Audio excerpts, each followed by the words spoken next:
So, welcome to this new episode of Beyond the Airbrush. And today I am very happy to host Harry, which goes by the nickname Argeltal on Instagram, and who is like, amongst other things, a very talented painter, but also Wordbearers fan, but not just Wordbearers, but yeah, he's like, he has the right, the heart at the right place, as we say. And just before we start, I just want to address a little shout out to a guy who is real nice. I think the man is on the team of Gunhammer and maybe the Nova Open event organizing team.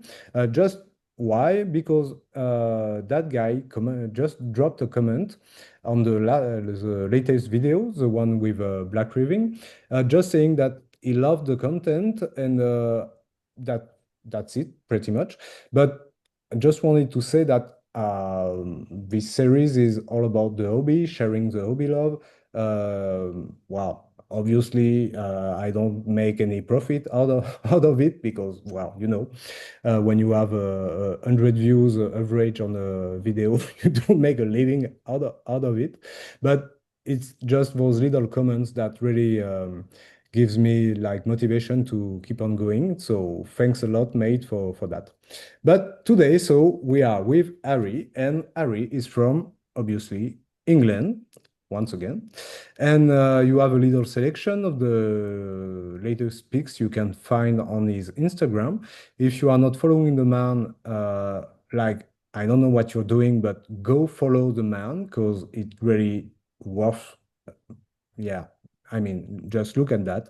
You have Word Bearers, Emperor Children, White Scars. Yeah, I'm forgetting some Mecha, etc. And Iron Hands. Yeah. and Iron Man. Yeah. So All 30K. yeah, but and yeah, absolutely. But most on top of that, yeah, he's a very good painter. Yeah, I have to say it. So hello, Harry. Hello, How are you? having me. You good? Yeah. Good. We've with children all week, so having my nice downtime at the moment. Yeah. And we have a special guest. Oh no, he's just run off. He'll be back in a minute. He Yeah. literally, I think he heard us talking. He's just gone to see what's going on. He'll be back in a minute, 100%. He just chose bad timing to walk off. Right. So just full disclosure, Ari already took part in the Instagram series of Beyond the Airbrush like some time ago, last year, I think. Yeah, I can't really remember. And he's a really a nice fellow. Like I wrote to him several times on Instagram. He always came back to me with either like cool or fun or on point answers. So yeah, I don't know the man in the flesh, but he's really a nice hobbyist. I can testify about that. So to get started, a little bit about you. Can you state the decade you were born? Yeah, I was born in 1987. Yeah, so another young lad, right? Oh, yeah, super young. 38 this year. Yeah, a young Not lad. very young anymore. Stuff clicks, my move. Yeah. And how did you get into the hobby? I had a friend. Funny enough, I had a friend when I was in first school. No, like well, comprehensive school. He was into it, so dabbled a little bit when I was a small child, probably like around like 10 to 15. Played around back when the boxes were £5 for five Space Marines, and they were all the same pose, and they were actually cool. Yeah, back in those times, had a little bit of a break as I was growing up, and then I got back into it about 13 years ago, I think it was. I got back into it, like started to like not like as full as I do now, Mhm. but like worked my way into it, and then about maybe 6 7 years ago, I started like going a bit full on. Mm. I think I was back. Yeah. So all in all, like yeah, I don't know, 15 years, maybe a bit much, Yeah, yeah. a bit more. Yeah. Everyone, I think everybody has like a bit of a gap Yeah. when you're kind of like in your young 20s and you're off doing other stuff and other things take priority that we won't go into, uh, having a good time. Yeah. Um, Having fun. yeah, yeah. Like I'd say seriously, like it's good 10 to 15 years all in all now, like easily, a long time. Yeah. But yeah, you knew the early days of yeah, the Warhammer, like when it was, yeah, not Yeah, cheap, but not yeah, as expensive as yes, yeah. yeah. Blister packs and bright coloured boxes, Yeah. as you remember, yeah, and crazy codex art. Yeah, yeah, yeah, I yeah. miss I the know. codex art. Oh, those ones were so cool. Yeah, and Yeah, just uh, I'm going a little sideways about that, but I'm really disappointed about like the latest heresy books, like the Libers and the rule book, because yeah, the all the artwork is like pretty much like pictures, but yeah. It's all just like I don't know if you call it rendering or whatever they call it, just pictures and models, isn't it? yeah, It's not yeah. much actual art Mm, in any of it. And what art there is all the computer. I really like the heresy stuff where you see the Marines and they're like that, and you yeah, see all the yeah. artwork, and it's quite inspirational for like your Mm, own art. But I miss when you actually got proper sketchy, dark, cool. mm, mm. Like in like some of the heresy books themselves, they have like the art in the pages and things like that. Like that stuff's really cool. Yeah, the black books It were. makes the character, doesn't it? Yeah, absolutely. Yeah. Obviously, they are still like not about the rules part, but all the lore and artwork that is within the first edition books is still like the best Oh today. yeah, 100%. Yeah. That's why Mm. it's so sought after, isn't it? Mm. Um, so generally speaking, besides being an easy way to get poor very quickly, uh, do you think that the hobby can help one individual in general in life? Yeah, I know that's a bit of a philosophical question, but yeah. Yeah, no, no. But you know what? If you can, do you know what always amazes me about the whole there's two sides of like I'm not a huge gamer. Like I will game for social things and stuff like that, but I'm not a like once a week kind of Mm, gamer. I'm much more of a painter. And I there's people who can paint the same model for months and months and months and paint it to perfection. And I have so much admiration for people who can do that mm, and literally just take every piece as it comes to the best of your ability mm, and it all fit together perfectly. I think anyone who can show that kind of dedication to something is a pretty crazy human being. Like I can't. I can't. I try and do like display painting, and honestly, after like 2 weeks, I'm like, I am done. Like, I'm out. Like, but you have to force yourself to like keep doing it. I'm like, I just want to paint something new. Like they're showing me all these previews, and I've got this heresy box sat here, and I want to paint that. I don't want to paint this stupid arm anymore. So anyone who could do that, I think like you have been taught some discipline in your life, my friend. mm, You know, but then also there's another side of it where people just like painting for fun and they just like painting models that they think look cool and it relieves stress and exactly like we were talking about before this yeah. interview. Like Mm, it can, as long as you don't take it too far to the point of obsessive. um I think that it's great for your mental health. It's great for something to focus on. You create friends through it. Like I have so many friends through this hobby that I am so grateful to have made. Like it's mm. all those things. But we all know this because we're part of the community. That's why we're part of it.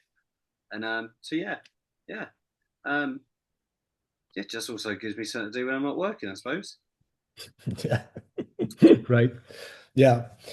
Yeah, I totally agree on that. No, yeah, no argument about that. Um, so you're mostly a painter, but what do you like the most in the hobby? Is that painting actually? Yeah. Oh yeah, yeah, 100%, 100%. I like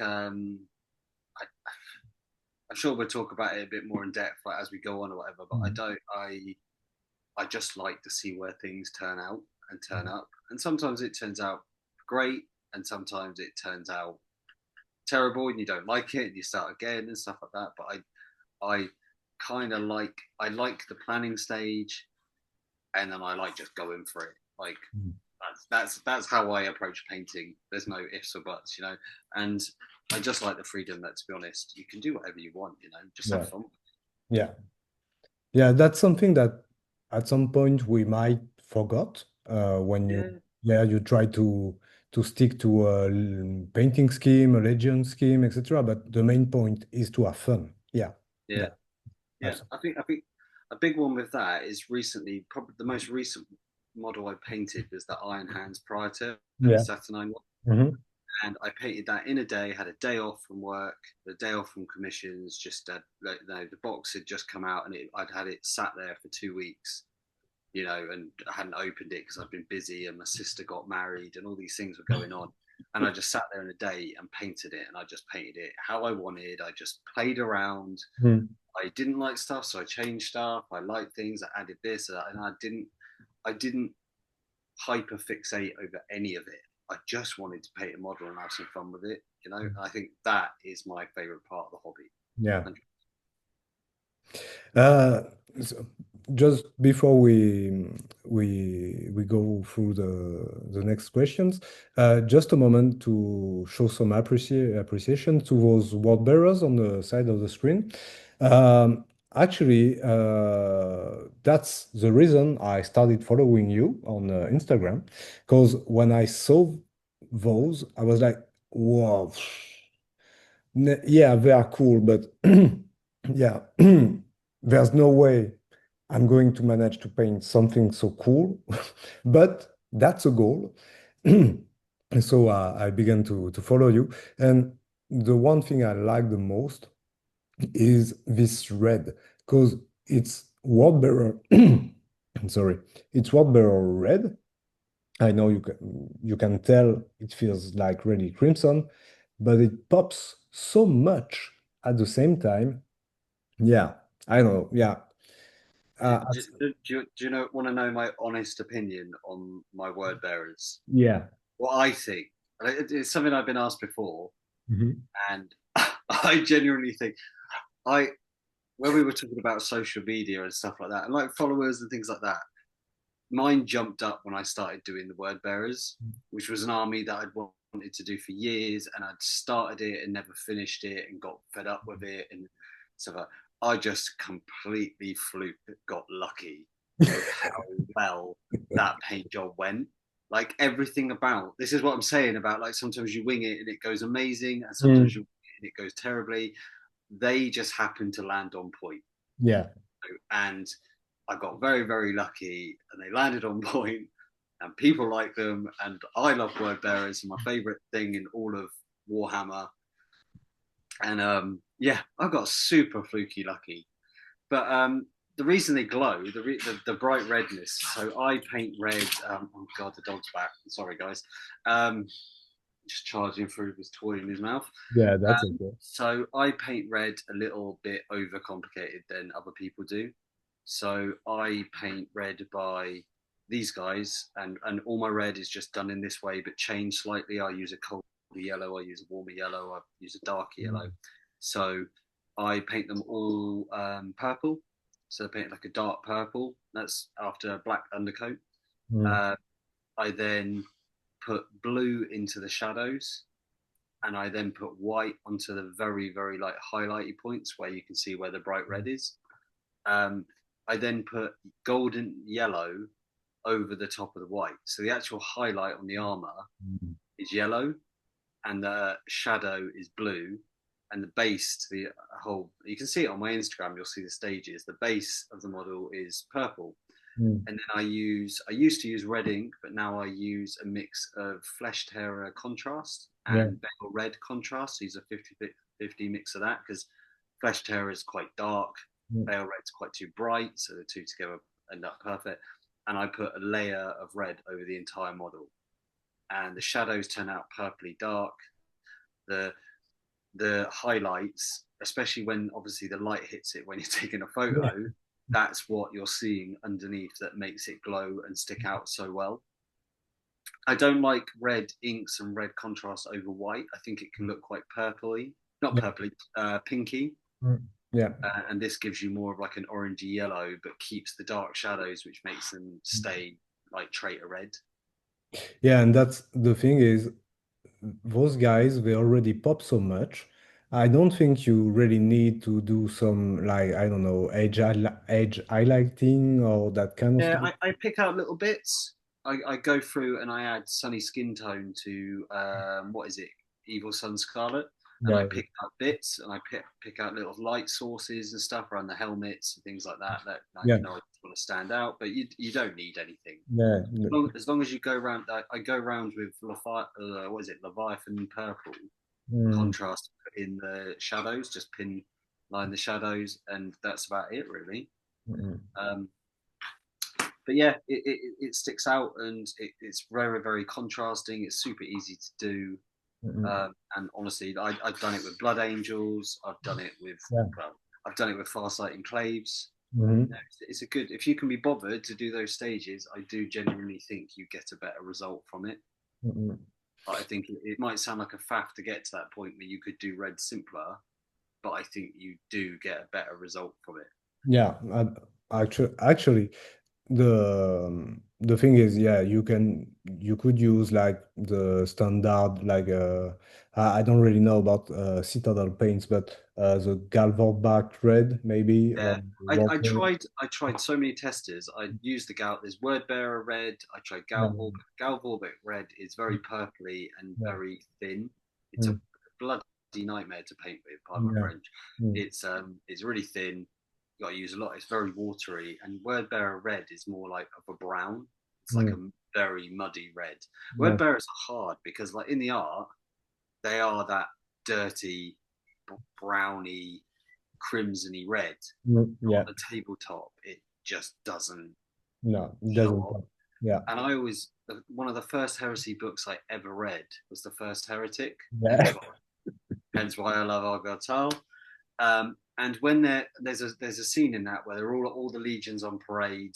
Lorgar stood up at the front, like being like, I'm so emo," and he introduces the Gal Vorbak after Yeah. they've just come out of the Eye of Terror, Mm, Argyle Tard and Zephan or whatever his name, I can't remember, Zathan or whatever yeah, his name, the chaplain guy, and yeah. it's described him coming out is in like with rich red Mm, armor.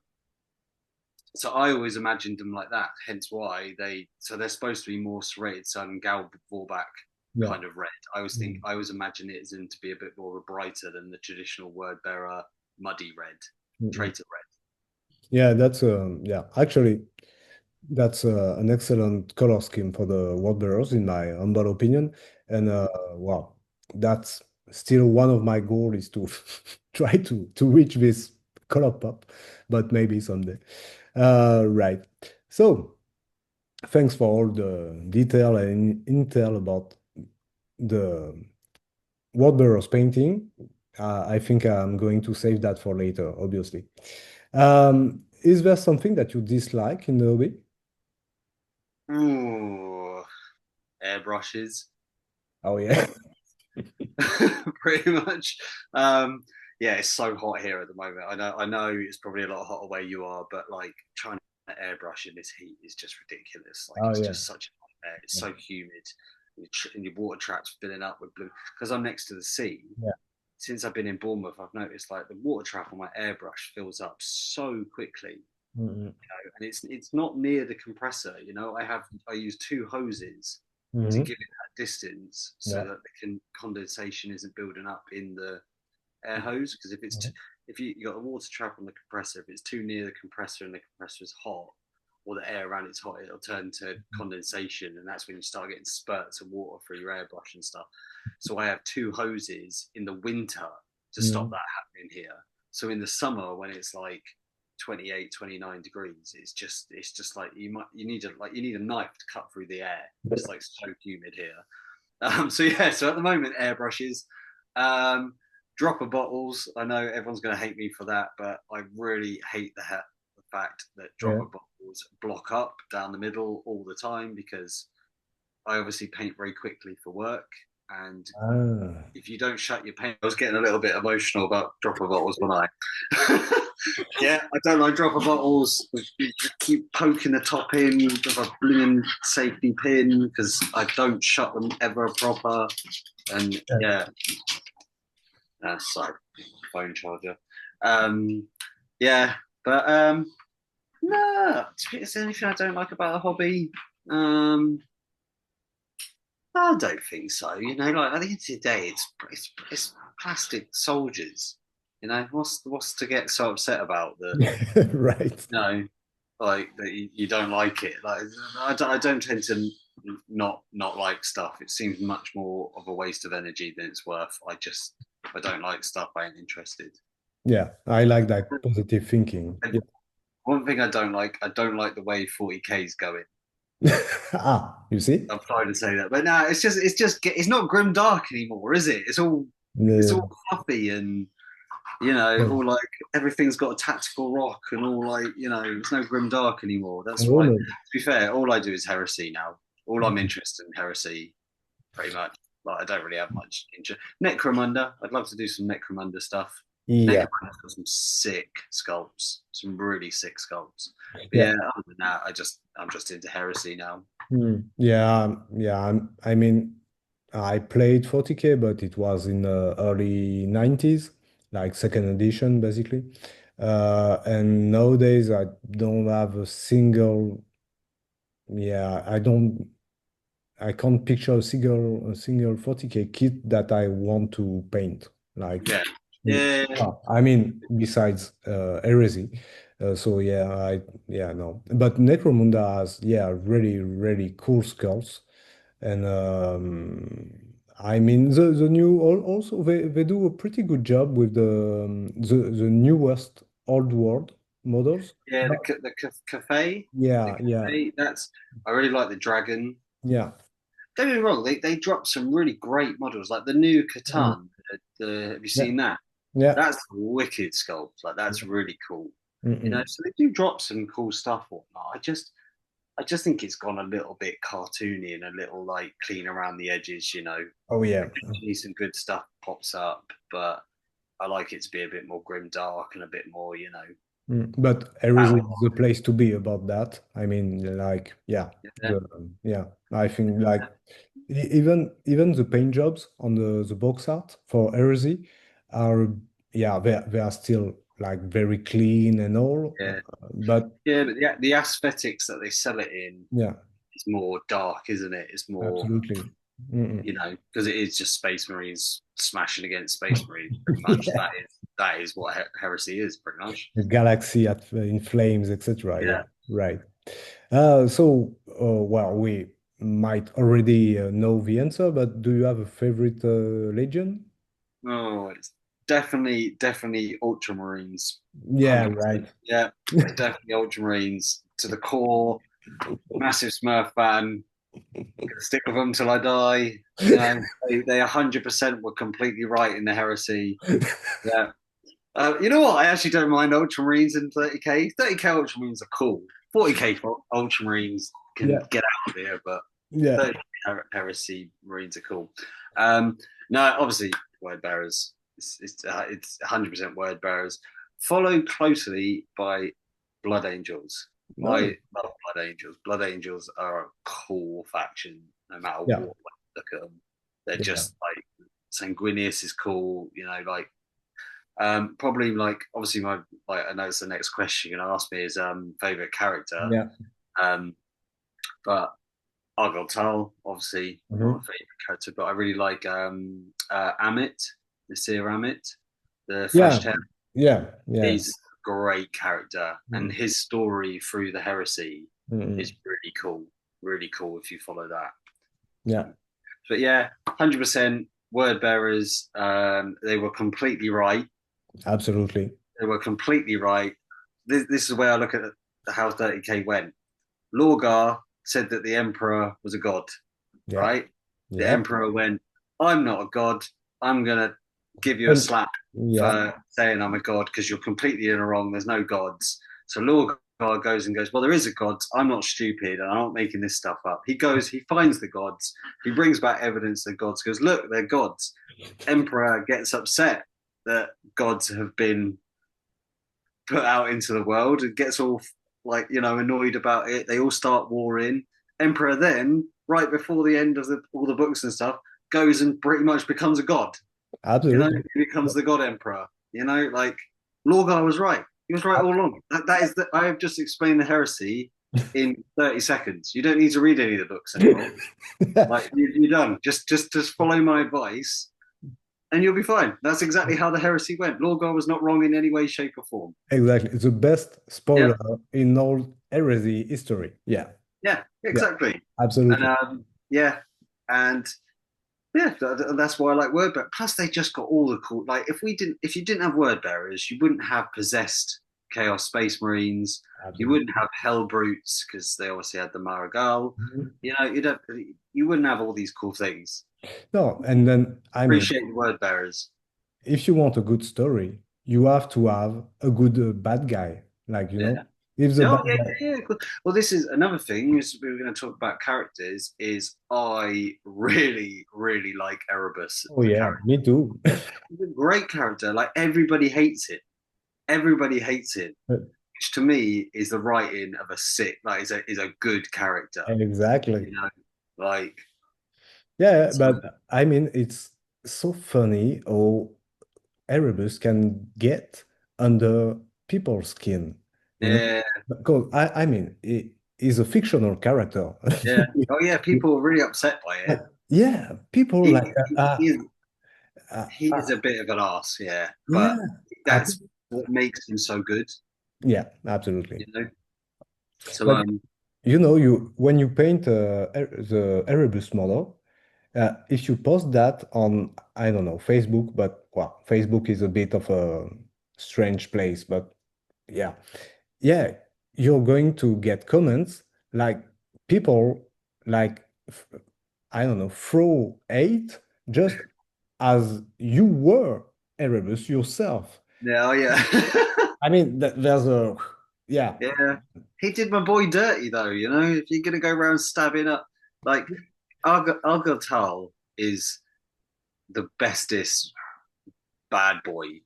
Like he's not really he's wrote really well, as in he's not really a traitor. He's not really a bad person, a bad marine. He just is just stuck in this situation yeah, and just kind of does what his best to make it work, and get through it. And you get this empathy with him absolutely. because he's heartbroken. He's lost this person Mm. who he relied upon and cared about and meant something to him. Not in like a lovey No, sexual no. way or anything like that, but like someone who he genuinely cared about Mm.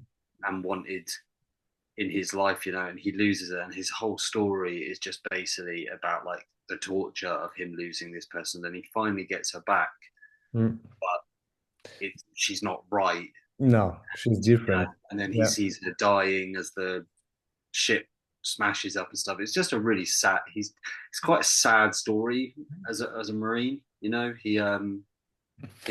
his character's quite deep. I always think much more deeper than people give it credit for. Yeah, and then I'd rather take like Argetal over, I don't know, Loken, for example, or Yeah, oh, 100%.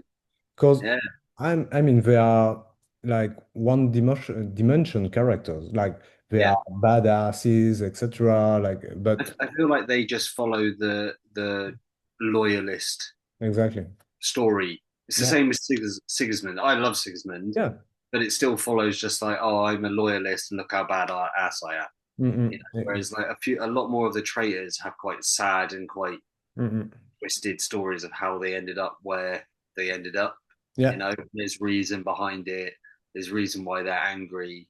You Mm. know, Yeah, some of them like I don't know, like the best friend of Argeltal, like Karn. He, Khan. Yeah, Khan's another one who he's just trying to get by, and he's just on the wrong side, and he just ends up in the wrong place. Like the man is just having a bad day for decades. yeah, Yeah. I like Khan as a character. Khan's cool. Yeah, and Uh, their the dynamic is brilliant. yeah, that's what I was about to say. No, they work very well together. Yeah. Yeah, I think GW missed out on opportunity by doing that. You know what they did with the Abaddon and Loken and Yeah. Erebus and Corporon? Mm. They missed out on an opportunity of making those two work together quite well. Yeah, but I mean, well, World Bearers also are pretty lucky because it was Dembski Bowden who wrote them the main parts of Yeah, the yeah, yeah, and this guy, yeah, I think it's the third or maybe fourth time that I I say in this series that I love that writer is like so yeah. great. He writes it well. Oh You yeah, don't lose track of stuff. no, You follow everything going on, don't Mhm. you? You know, it's not overcomplicated. It's not too simple. No. It follows the correct line of the story. It doesn't go too far, and you get like a Mhm. bit lost in it or anything like that. He's very clever there. Yeah. No, it's well actually like the first heretic and betrayer are my favorite books from the heresy, obviously. Yeah. Uh Oh, speaking of which, do you have a so not a character, but maybe a small piece of lore from the heresy that you really like? oh God, let's have a think. So I love the bit where Khan beats the crap out of Erebus. In the gladiator pits, who the hell don't love that bit? It's just, you know what? It's again, it's I really love Erebus, but it's just a cool part, and it Yeah. angers you so much when he gets away. Like you're so angry at that. Like it's yeah. Look, I'm getting emotional about it now. You Yeah. know. um, I like. What else do I like a bit? There is a bit in the newest book, the end of the not the newest book, the second, the end and the death. I Yeah. think it's the second one. There's a bit where Fafnir, Ran, and Amit going. No, no, no. It's him and Zephyr, the Blood Mhm. Angel Zephyr. Yeah. They're going through all the like the catacombs and the underground bit in the Sanctum Imperialis, killing all the bad guys and Chaos Marines, and it's just the way it's wrote, and they're both like fighting with each other is like really cool. I like that. I like in Saturnine where they set the trap um, to catch all the Sons of Horus off guard, and Hmm. you've got all the different like Black Shields guys there, and all the different captains there, and they're all set up in the little vaults under Saturnine to trap them. That's a really cool bit. Um, yeah, you know what? There's so much you could literally. I think you spend an evening. There's been a few books where I'm a bit like kind of like, what the hell was that about? You know. Mm. Another character that I really like is Gendor Skarvok, the Night Lords. He's Oh must yeah. Mm. the something Prince or the Painted Count. That's his name. Mhm. He's a cool character. Doesn't have huge amount. He ends up getting killed by Rolderon on top of the wall Yeah. But because he's actually, night laws are pretty interesting. I yeah, mean, Nightblood's you cool. if you dig a bit beneath the surface, yeah. Mm. Yeah, they're a proper messed up Yeah, legion, yeah. and I think people like the whole idea of them like scaring their enemy into giving up before they've even killed anybody, Mm. torturing people to madness just without even showing themselves is like quite like it's cool, man. It's dark. It's really dark. That's pretty that's pretty fucked up and dark. Yeah, Yeah. absolutely. Yeah. Um, when so maybe that the next question is not totally appropriate for you, but what comes to your mind when you're at the early stage of a new army or just like a new commission or a new like painting project? So funny enough, I am starting a new. Like I said, I've given myself a bit of time off painting recently, like summer, and just had to focus on other things for a little bit, which is fine. We have to do it. But I'm actually about to start a new Iron Hands 30K project. So I did the Praetor. Yeah. Um, I don't know if that's how you pronounce it, or Praetor, or whatever the hell. I never know how to pronounce these things, but you know what I mean. So I did him. He was a bit of a test run, a bit of I know who the hell uses like a captain and a main character as a tester model. Most people would paint a marine, and here's me like, yeah, I'll just paint the biggest character in the box, you know. That'll do. If it doesn't go right, I just have the main character looking awful. But anyway, so yeah, so my as you're painting the other way, like so my painting desk is currently covered in iron hands. So Oh I yeah. have 4 iron hand dreadnoughts. Mm, Uh, GW put all the like tons of the Horus Heresy stuff back in stock. yeah. I went a little bit crazy, Oh yeah. just a little bit. So there's currently a ton of iron hands sat on my desk, all either made or primed. Mm, So I look at art. So my phone is full of when I see heresy artwork in general, like for legions that I'm interested in painting with, I will save it. I will then use things like I think the app is like pick color or something like that. Like you can zoom in on photos and pick up the colors in the oh shadow, yeah. colors in the highlights stuff. It gives you the color on a Mm, swatch card or whatever they call it, mm, so you can see the colors you need to get up to that. So I use that a lot. But mainly it's from artwork that I like. I find mm, artwork that I like. I'll have a little bit of a YouTube, scroll around, see if anyone's done like something similar on that. mm, Obviously, Cult of Paint is a huge inspiration for me, mm, like, and I do try and use a lot of that. It's actually probably what I'm going to do. Henry did really cool Iron Hands Saturnine thing when it came out, uh, mhm. using like Rackar Flesh highlight, black in the shadows, and then like I used Rattling Grime over it. So Yeah. it's got like that Mm, brown kind of oily tinge to it. It's really, really cool. So I'm going to use something similar to that, but I'm going to put a lot more turquoise. I want them to be very dark with like a lot of turquoise weathering to kind of pick out the details. That makes sense. Very, very contrasting. But yeah, so it's mainly artwork. Do you know what's really fun, which is really good, I find for art is, have you ever seen the game Legions, the app, the card the game, like the card collective. game? Yeah, yeah, The artwork for that is really cool. yeah. There's a guy on yeah, I forgot his name, unfortunately, on Instagram. Oh, no, I can't remember his name. Yeah, he did some drawings, illustrations for the some of the cards, and it's really like yeah, Yeah, the artwork's cool. Like it's really, the game itself is really cool as well because it gives you like I've got a ton of word bearers in mine. Like I don't, it gets a bit boring playing it. Like unless you're like really dedicated to it. Like yeah. after a while, you just got to play it so much to get anywhere that I haven't got Mm, time for that. But I want the word bearer stuff. But so it's got like individual units and things like mhm, that, like unit names and artwork and bits and bobs that you can kind of pick from. But if you just Google Legion's artwork and then whatever you're looking for, like the mhm, Emperor's Children artwork is really cool. You get character artwork and that it's a much bigger spectrum of artwork mm, than what you get in like the codexes or the yeah. books or whatever they're called Mm, now. So yeah, I just save everything that I find of that. I just look for inspiration. I'll pick up different things. I'll then do like a test model or so. Sometimes if it's a color that I've done a lot of and I'm competent with and I'm confident with, I yeah. won't bother doing a test model. I'll just go for it. But if it's something that I'm, like be like, could work, could not, I would try and at least give it 5 minutes to give it a go.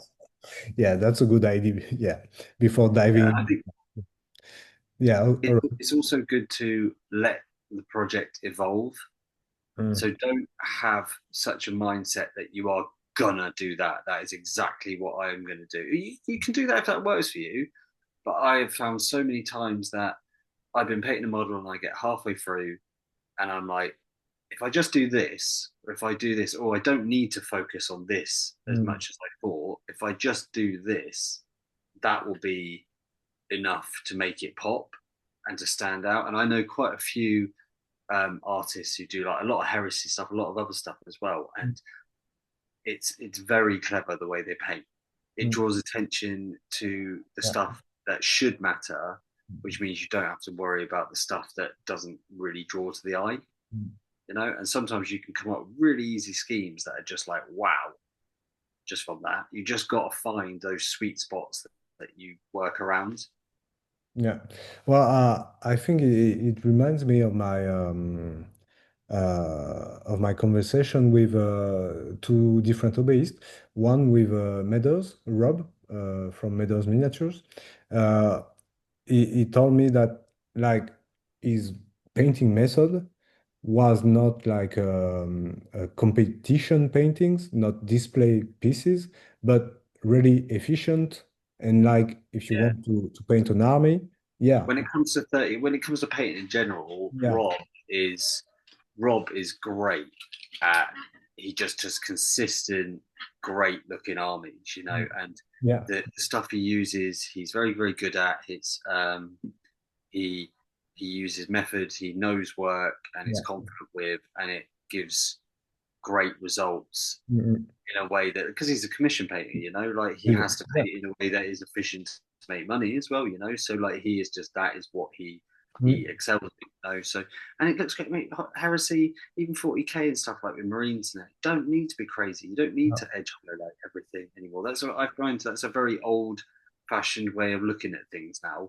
mm, With the edge highlighting, people are realizing that you don't really need no. to do a look. No, but like if we look at the I'm sorry, I'm always confused about these miniatures. Is that a Praetor or is it Ibukan? This one in the picture, Yeah, this that's what's his name? Not Shiban Khan, Jubel Khan, Ibukan? Ibu? or Jubel. Ah no, Jubal, Jubel yeah, Khan. Jubal.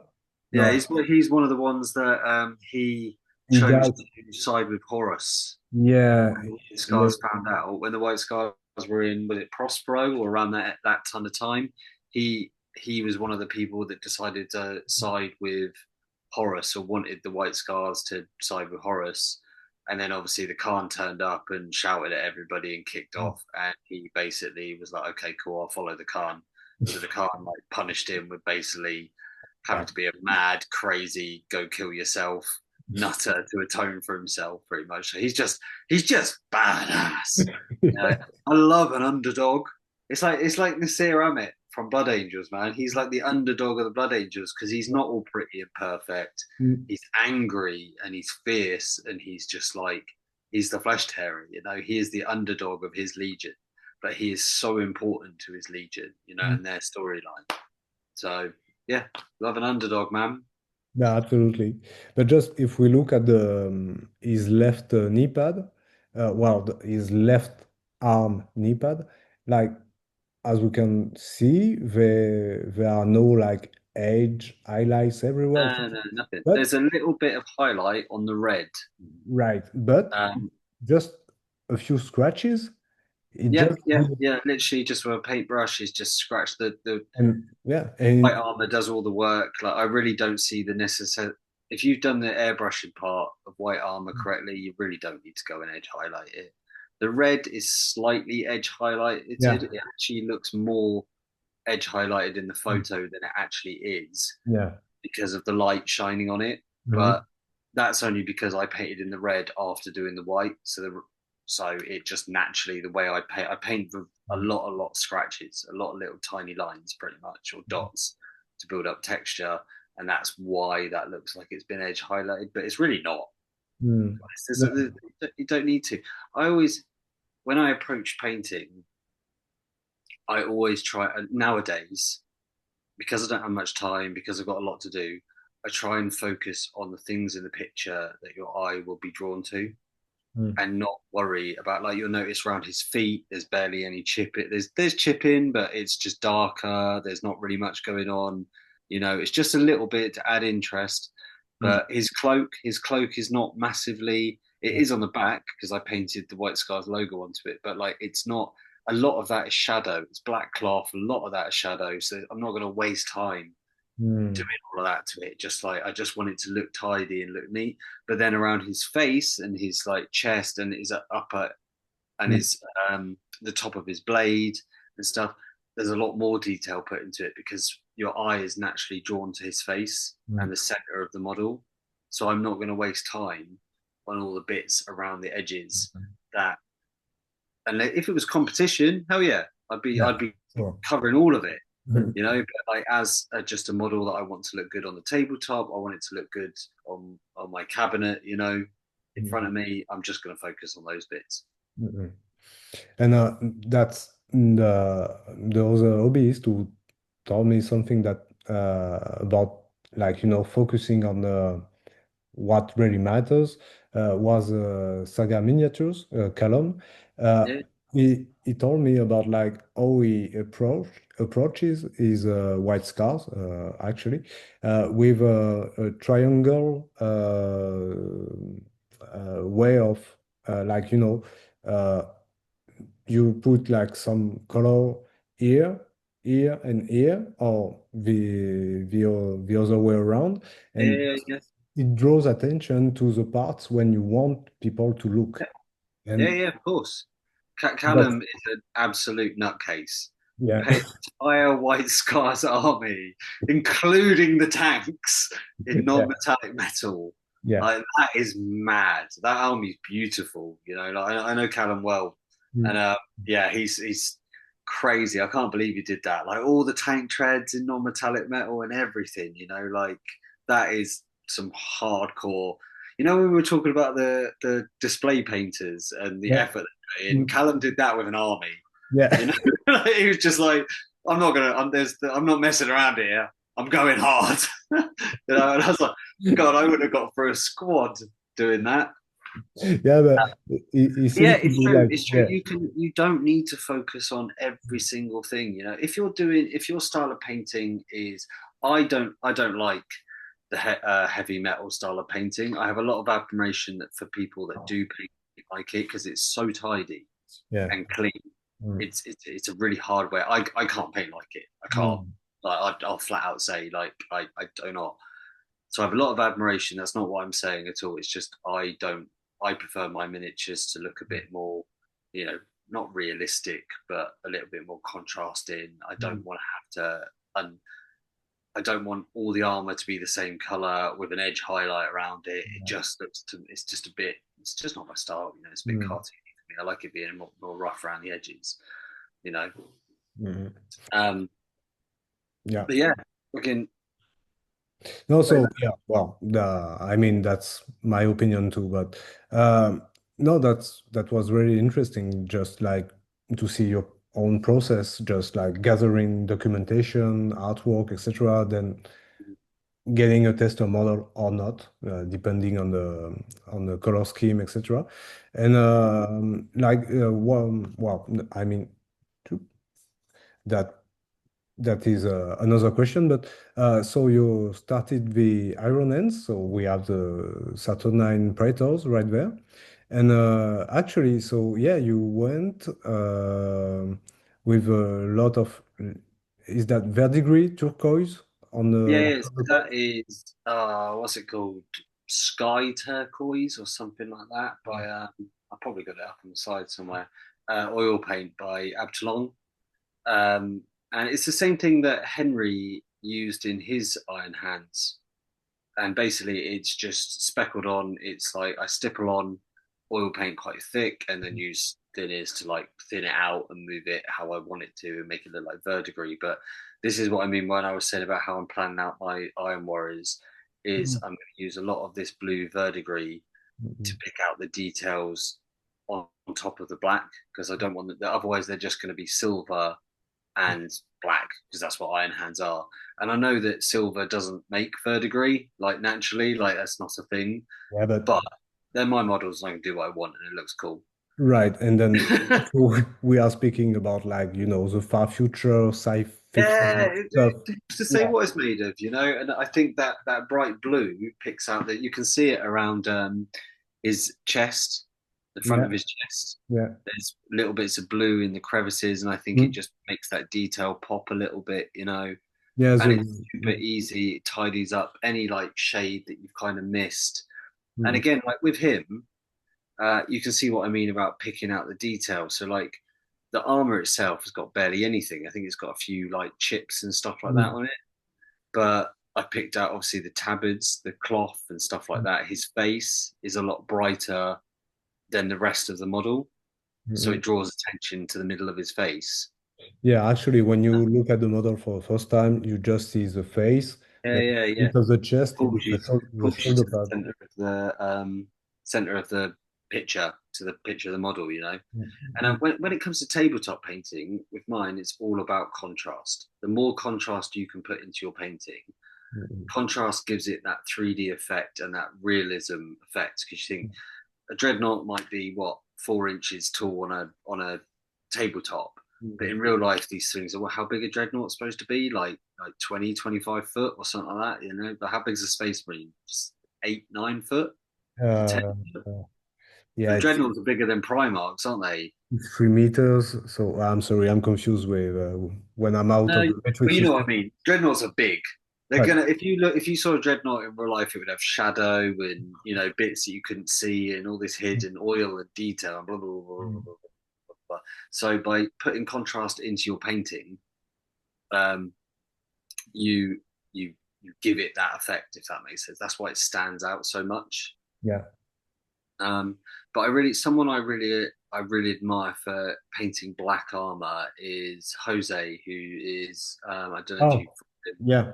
Robinson Crusoe, Robinson Crusoe, yeah. part of the Is uh, it's SNL or SNL or SN. SNL is a TV show. SN Battle Report guys. Um, yeah, his that Raven Guard, his Raven Guard is awesome. And the yeah. way he does the armor's like so undetailed and Mm, dark and flat, but then he pops it with the silver trim and the yeah. white detail. Mm, So he's not really painting the armor. The mm, armor's barely been touched. All the effect of how cool he is. Another one person that I admire, and I think like that's the kind of same style that I look to represent. Is in you're picking out those details, you're making that contrast in little bits that you can ignore others. mm, You know, like his Raven Guard are all completely dark, and then he picks out the silver highlights, the white shoulder pads or yeah. strips, the faces, and Mm, he spends all that time putting the detail into that part that you don't need to do the rest of the armor and the armor joint stuff. yeah. Did you see his Raven Guard Praetor? The Saturnine, I don't think Yeah, so. Maybe I missed it. No. with the silver trims. No, No. he did non-metallic trim, and it's stunning, like Oh. stunning. But the armor itself is just so dark and just left. It's simple, like the detail. Some stuff isn't highlighted. It's just darkened out, and it fits that Raven Guard aesthetic so well because it looks like they should be hiding in the shadows, but Mm-mm. you still got the detail to break up the black shape of the model. So he's someone that I think really really specializes in that kind of thing. Mm-mm. And if you're into heresy, he's definitely someone you should be following. Oh yeah, yeah, sure. And I think he did some Mechanicum too a while Yeah, ago, he which did is them like I can't remember what the house is called. They're like cream ones with all the weathering on. the yeah. He's got some great armies. He's got an Iron Hands army that's really cool as well. All the metal is like dirty metal. Oh yeah. It's Mm, almost like a decayed metal kind of yeah. style to it. And then Mm, he picks out all the all the lenses and little bits and bobs to create mm, interest on the models. You know, mm. that to me is exactly how heresy should be. Yeah. Yeah, and that's also like it's nice to know about those. I don't know if we can call that a technique or not, but because when you are painting an army, when you are not a commissioned painter, like it takes time, and not Yeah, everyone has like unlimited amount of time to paint a 3,000, 2,000 points army. So if you if you learn how to just pick up the details without spending like hours on each models, yeah, that's a pretty huge perk. Yeah. if you can get there in a realistic time frame and be happy with the result, you can always go back and add extra details to stuff. Yeah. You can always go back at a different time, Mhm. you know, because Yeah. it's very easy, especially if you're into gaming or if you do commissions or something like that, it's very easy to get burnt out of Yeah. painting the same color scheme over and over and over again.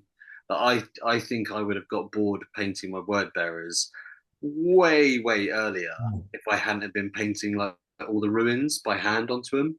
Mhm. You know, like if I just used the transfers, I'd have got bored of it. I'd have been like, oh, these just look the same. But because I chose to paint all the ruins on by hand, I was excited about doing the next model. I was like, oh, this time I'll try this and see what this looks like, and we try this one and this one. You know, so yeah, Yeah, just we will see those later on because I just made a dedicated slide for tanks, those word bearer tanks, because your free-ended runes are just like next level. So yeah. you know what? They're super easy to do. They're just lines. If you get a decent point in a brush, it's just lines and circles and just make shapes. Yeah. Just Yeah, make shapes. yeah, You don't you do it on every armor panel. If you look at my models, I do it like on a shoulder pad, on a leg pad, on an arm. You mm, know, or I'll do it on the chest and one leg. You know, like it. They're not all over the yeah. entire model. Mm, It's just bits. Like a little can go a long way. mm, But they're super easy to do. I love doing the ones for my. I did the chapter of the unspeaking. So I'll yeah. do Lex Hmm.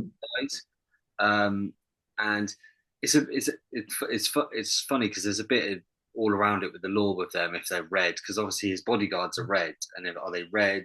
But before he became like as nutty as he was part of the Ashton Circle, Yeah. so they were all grey. Mm, And GW used the same artwork for the chapter of the Unspeaking as they did for as they do for yeah. the Ashton Circle. So I chose to do them in that grey with all the red ruins on them, like the Mm, glowing ruins on them. mhm. And I really love painting them, but I think it doesn't look right. It only works on them because they're all supposed to be a bit nuts, a bit chaos infused, and Yeah. you know, that kind of style. I think if you were to do it on just basic troops, it might be a bit too much. Hmm.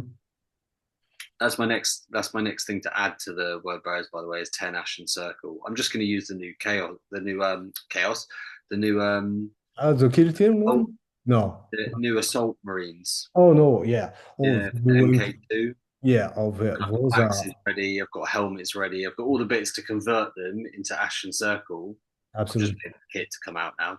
No, they are made to do Ashen Circle. Yeah, I'm not buying the Ashen Circle models, man. They're too small now and too old, and it's just Well, they've been around too long. I might as well just convert my own. It'll fit in with the rest of the army better, I think. mm, yeah, now the new MK Assault MK2 are like, Oh, they're cool, man. A yeah, lot of detail, and they come with so many cool weapons and stuff as well. Like, it's like a proper good kit by the looks of things. yeah, absolutely. Yeah, that's the next thing I'm excited about being released. Yeah, 100%.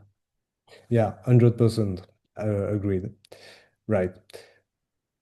So you said that you are gaming a bit or once in a while, maybe? I've not even looked at my codex for 3.0. Yeah. That's how much I'm gaming at the moment. I haven't even looked at the codex.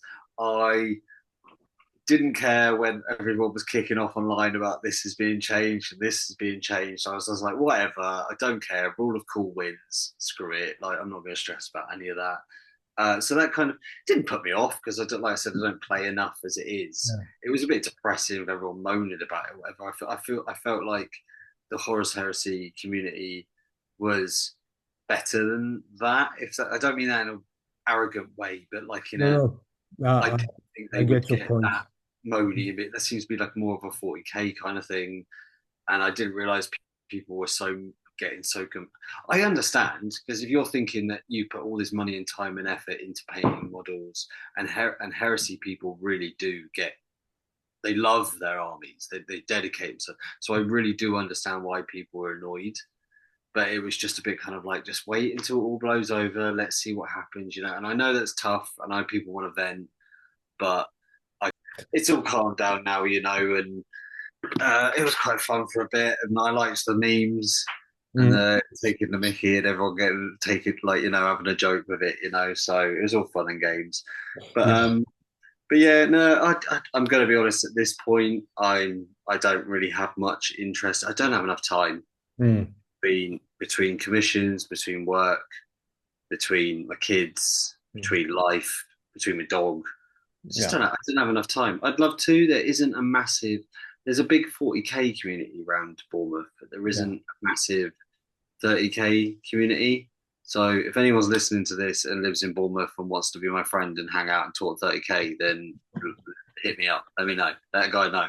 But other than that, there isn't really that. At least I haven't come across. So yeah. But to be fair, 90% of my communication with other players and Warhammer people is sending each other stupid videos and you know the usual, making sure we're all good. Everyone's still hanging in there. Yeah, we do that a lot. Yeah. So maybe during the last edition, you managed to attend some event or No, not? I mean I'm hoping to. Life's been lifing at the moment, man, Yeah. and there always seems to be something in the way. It's like I really want to go on holiday. I really want to go on holiday, but it's just when to get the time off work and when Mm. to do it and all. Um, but I'd really love to go to No Retreat in 2026. That'd be great. I talked with Pardo a little bit about that. So yeah, so I will do, but at the moment I've just got too much going on. Yeah. And it's Right. been a while. I Okay. think I didn't get much gaming of 2.0 in at all, to be honest. Mm. You know, it's exactly like we were talking about Yeah. in pre-show. Hmm. Other stuff going on that is much more important. It'll Absolutely. always be there. I'll join in, and it'll always be there when I want to go back to it. But right now, I've got other stuff in life Mm. that needs to be Right. done. Yeah. You have to pick your priority in life. That's Yeah. yeah. But did you enter some painting competitions? I'm not again. I was going to go to. So I had a bit of a time earlier this year when I was supposed to go to MPO, but then Yeah. something came up and couldn't do it. Hmm. Which I won't mention on the podcast, but that was a proper bummer because I'd spent Yeah.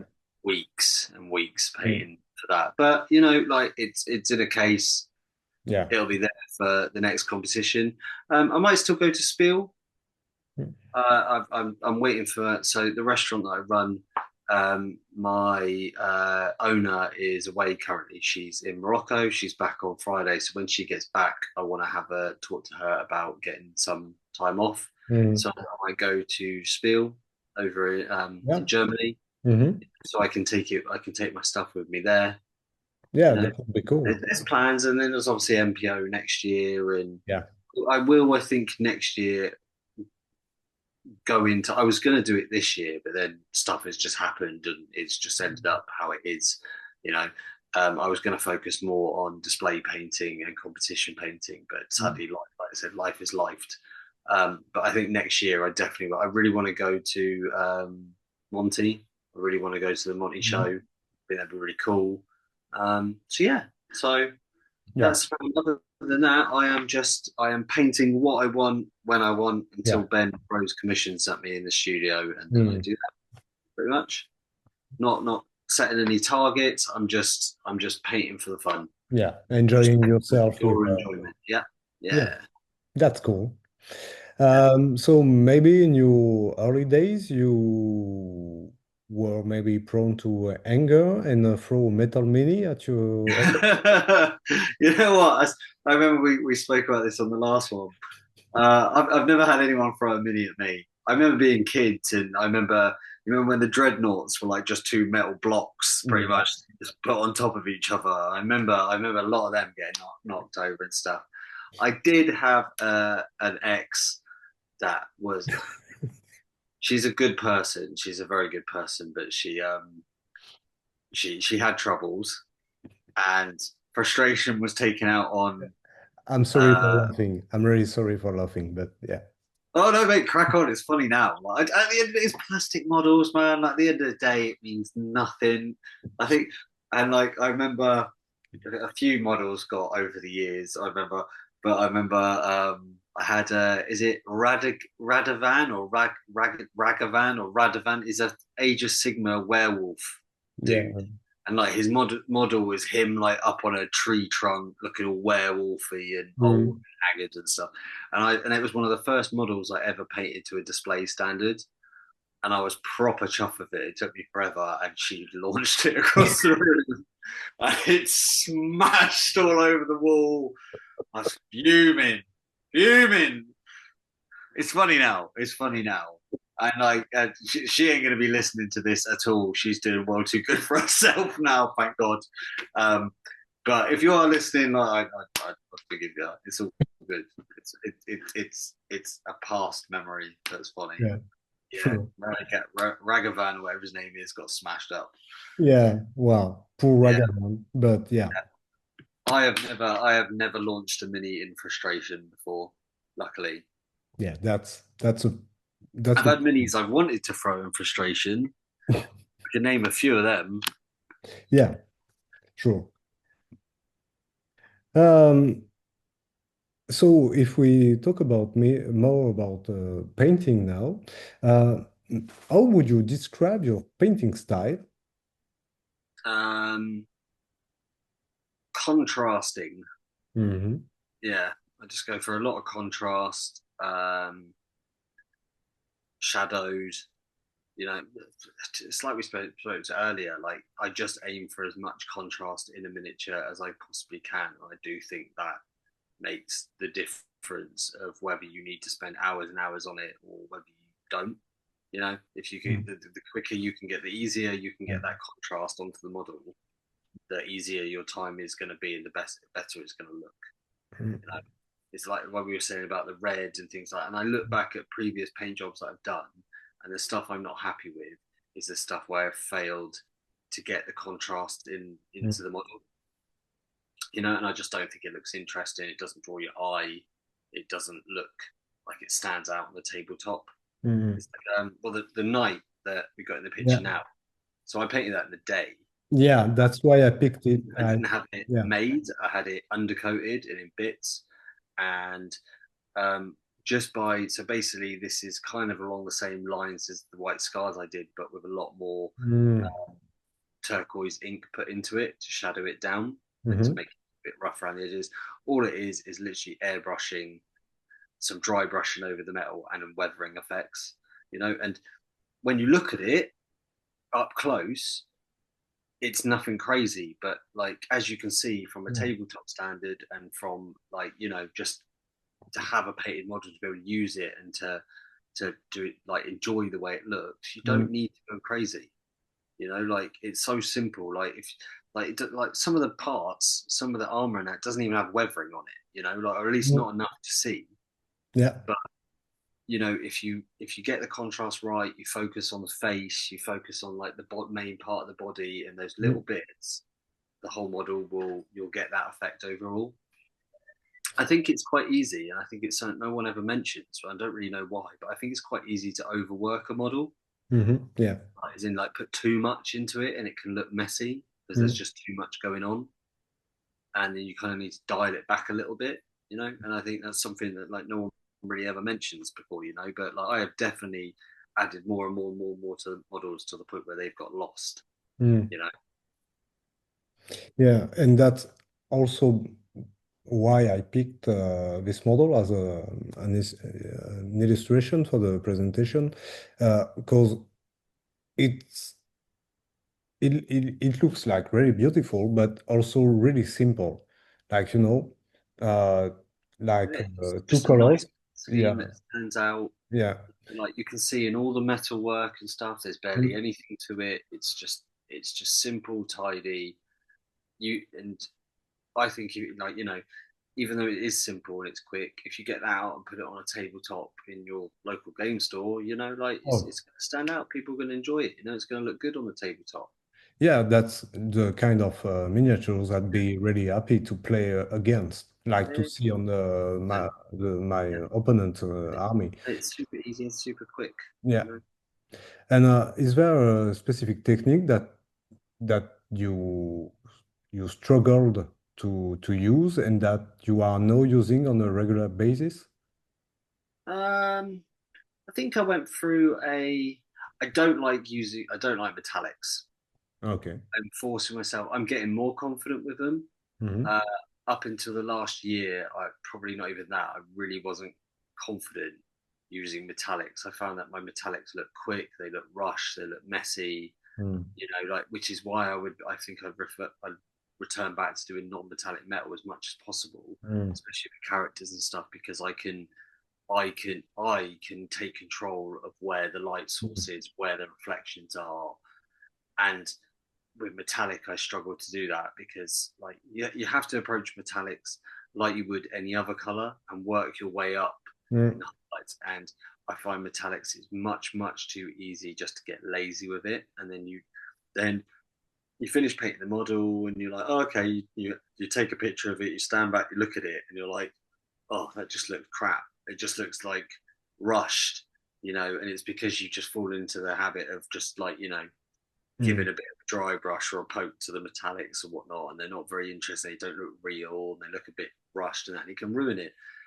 So I really had to force myself to be comfortable painting with metallics using the Pro Acryl Mm. Monument Hobbies Mm. metallics. They're a game changer. They're beautiful, Yeah, and I found that I work really well with them.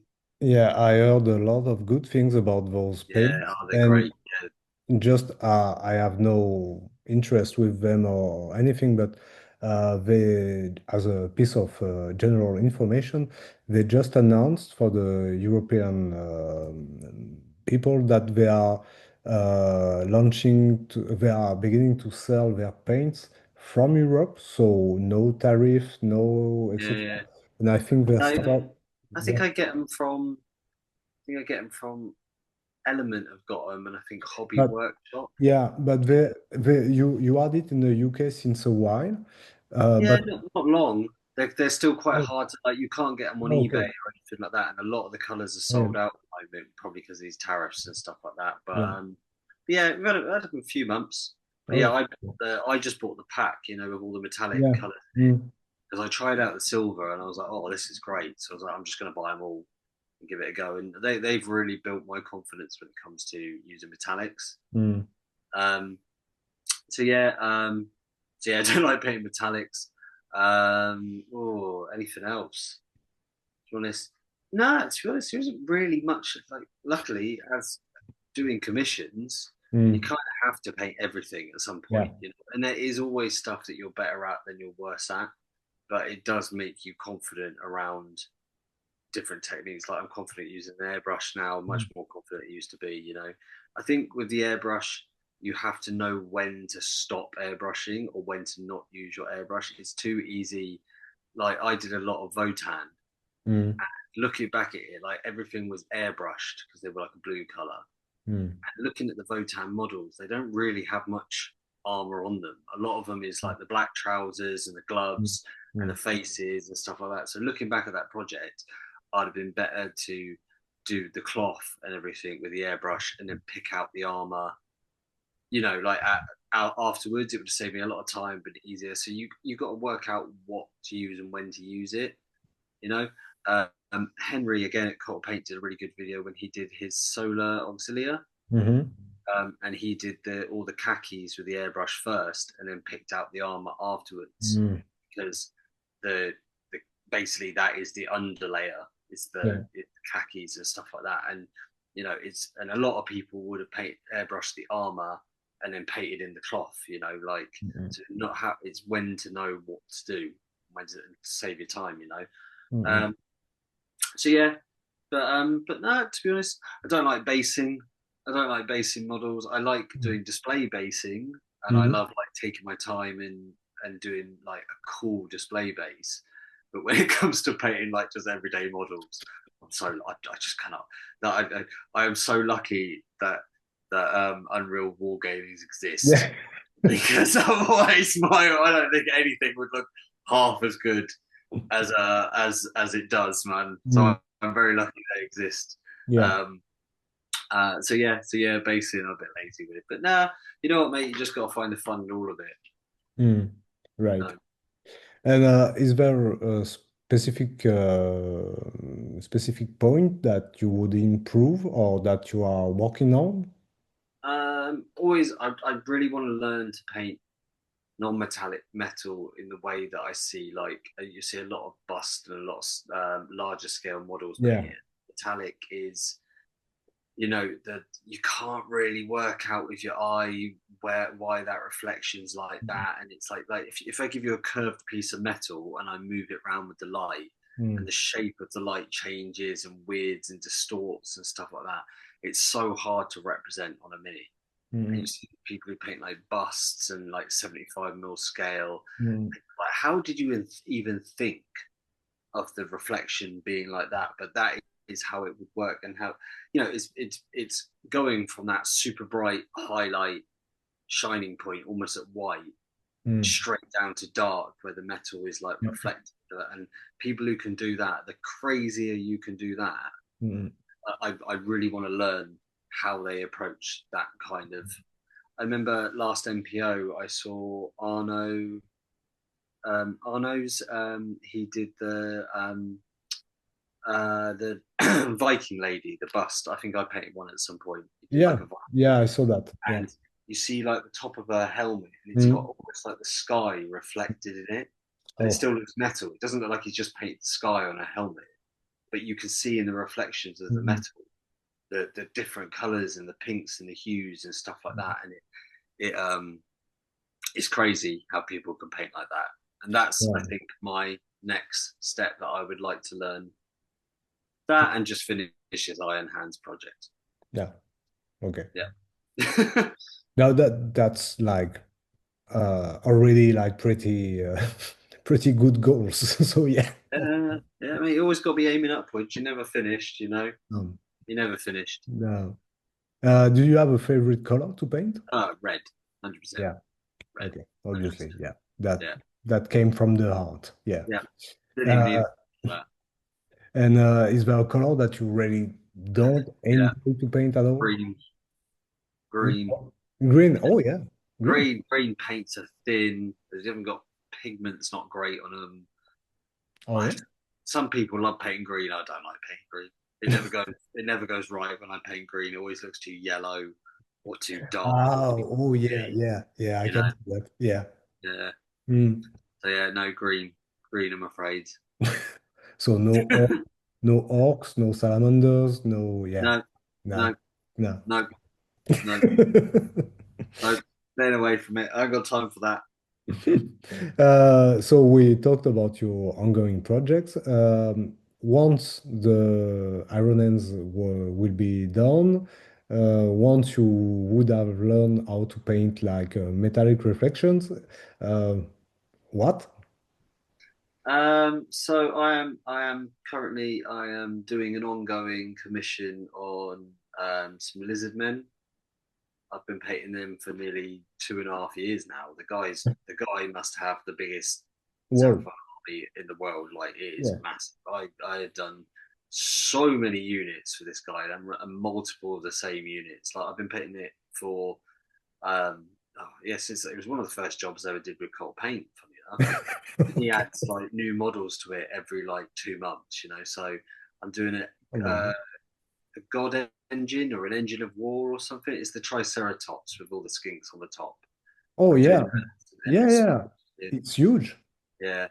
So I'm doing that and some ender spells for him as well as the Iron Hands. And then I think once that's done, I'm actually going to do like we spoke to before. I'm going to do some Necromunda. I've Yeah. been slowly and steadily collecting Necromunda minis for like the last like 2 years. I've got Mm. all the ferryman models, the new Yeah. Mhm. models. I've got them. I've got a load of Spire Hunters. I've got some Bounty Hunters.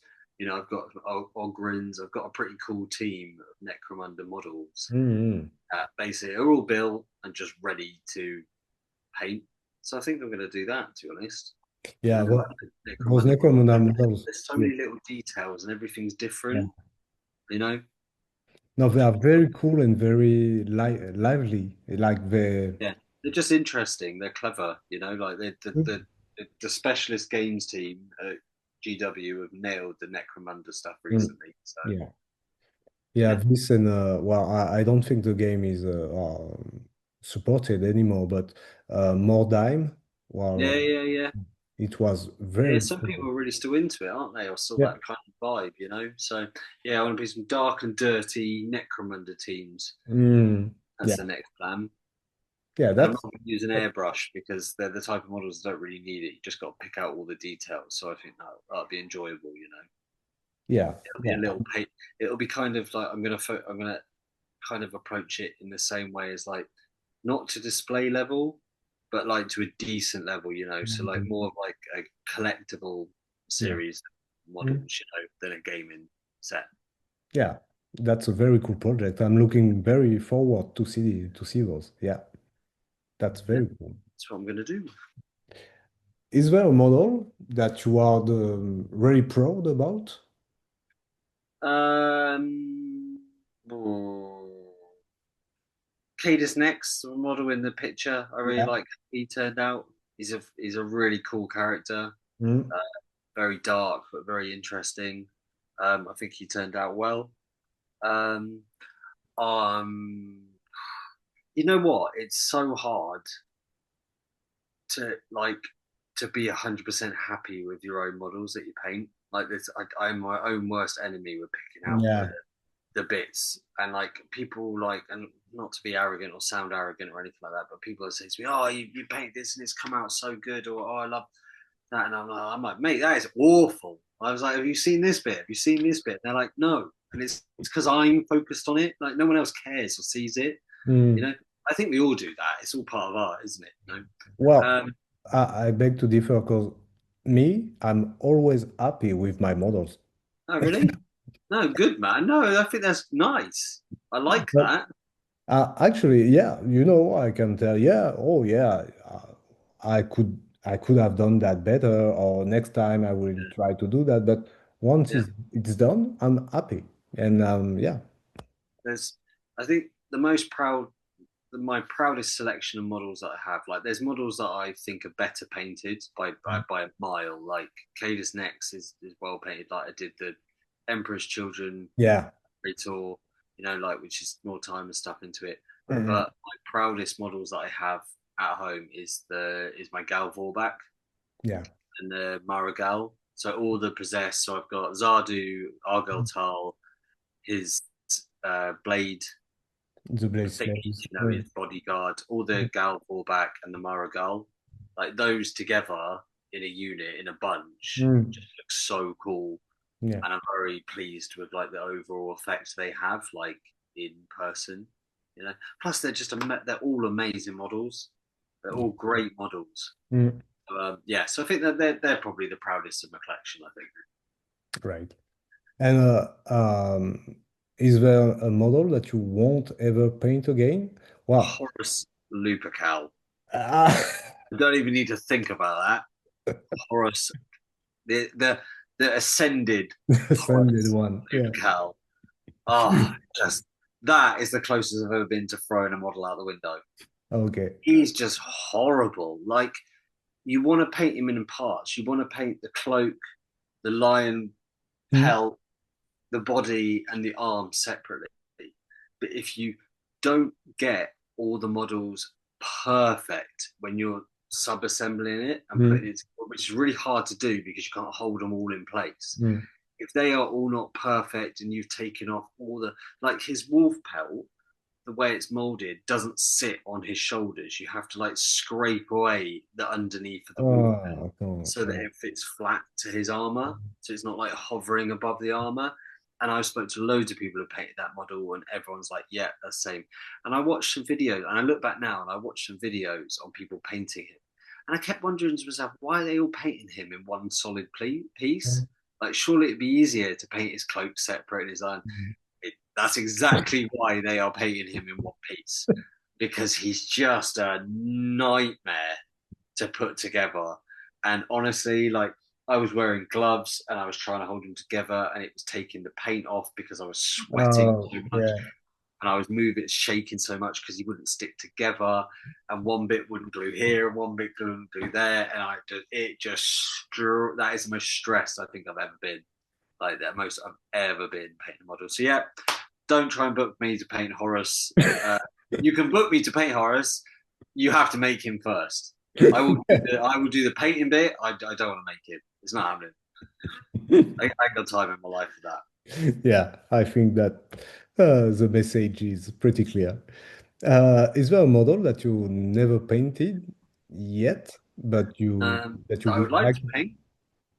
Yeah, I'd really like to paint Corvus Corax. I Yeah, think it okay. was pretty cool. I've never painted that. Oh, what else? I painted a lot. A lot of the heresy characters I would like to paint at some point. You know, like I think all the characters are pretty cool. I'm a bit upset they stopped doing them on the display bases and stuff. Yeah, yeah. But you know what? I get it, and that's fine. So yeah, I wouldn't mind painting all the heresy stuff. Also, some of the old world cafe stuff that we were talking about. You Yeah. know, I wouldn't mind painting some of that, but again, it's finding the time. You know, Mm-mm. I'm only painting odd models or whatnot. I might paint that new dragon thing. That's pretty cool. Mm-mm. So I wouldn't mind doing something like that at one point. Yeah, yeah. Those new models are very, very cool indeed. Yeah, Yeah. yeah. And if you could create a non-existing model in the heresy range, Oh, I'm it 100%. I'm it. The flesh terror. I think they gotta come out with a model for him. but yeah, that They have to surely. Like he's such a good character. mm, That who else is there? Who else have they got that who's a who like about? To be fair, a lot of like the cool characters I like, I'm quite lucky. A lot of the characters I like have already been released. You know, so like I don't. But yeah, Amit I think is needs to be yeah. a thing. You know, there was someone else who I still can't believe that they haven't blooming done them. And I was thinking about this. I was thinking about this the last time we spoke about it. And there But is still a few heresy characters where I'm like, why have you not come out there? Because they've done most of the praetors now, haven't they? They haven't. We haven't got a Raven Guard one. We still don't have a Raven Guard. Raven Guard and Still don't have a Salamanders. We Salamanders have a too. Warsmith for Iron Warriors. Iron Warriors got their model. Yeah. I wouldn't mind them doing a Gabriel Santor for Iron Hands. I think Hmm. he'd be a cool model, you know. But again, because it's Iron Hands, it's not hugely detailed or like crazy. I think Yeah. so. They're not really that fast. But I'd really like them to come up with a model for that. Yeah, I think that's about it, really. To be honest, you know, I guarantee we'll come off this podcast and I'll go, oh my god, why have we not got this? Oh my god, why have we not got this? I'm sure of it, and I'm But sure you know I, everyone knows all the I characters and whatnot. You know, I can check quickly what you said. what did I say in the last one? I can't remember. Well, I can't. we will go on, and I'll check at the same time. Remember. Amit would be if they came to me now. I'd say Amit. I'd say make me an Amit. Yeah. All right.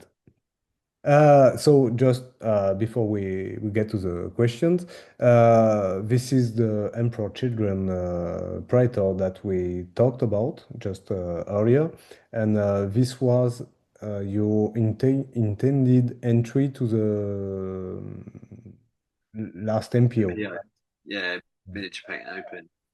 And just so I took the pic from your Instagram profile, and I just noticed when I did the screenshot that there is a glow, uh, a white glow around Yeah, I don't know where that came from. I think yeah, it's something to do with the camera and picking up. yeah, and it's really amazing, and Yeah, I don't know why it did that. that It's yeah, really odd. I genuinely cannot explain why that has happened, but it but looks cool. but anyway, yeah, it's very cool. Yeah, So you talked a bit about that before, but so you are a regular hobbyist and passionate about like Warhammer, the heresy, etc.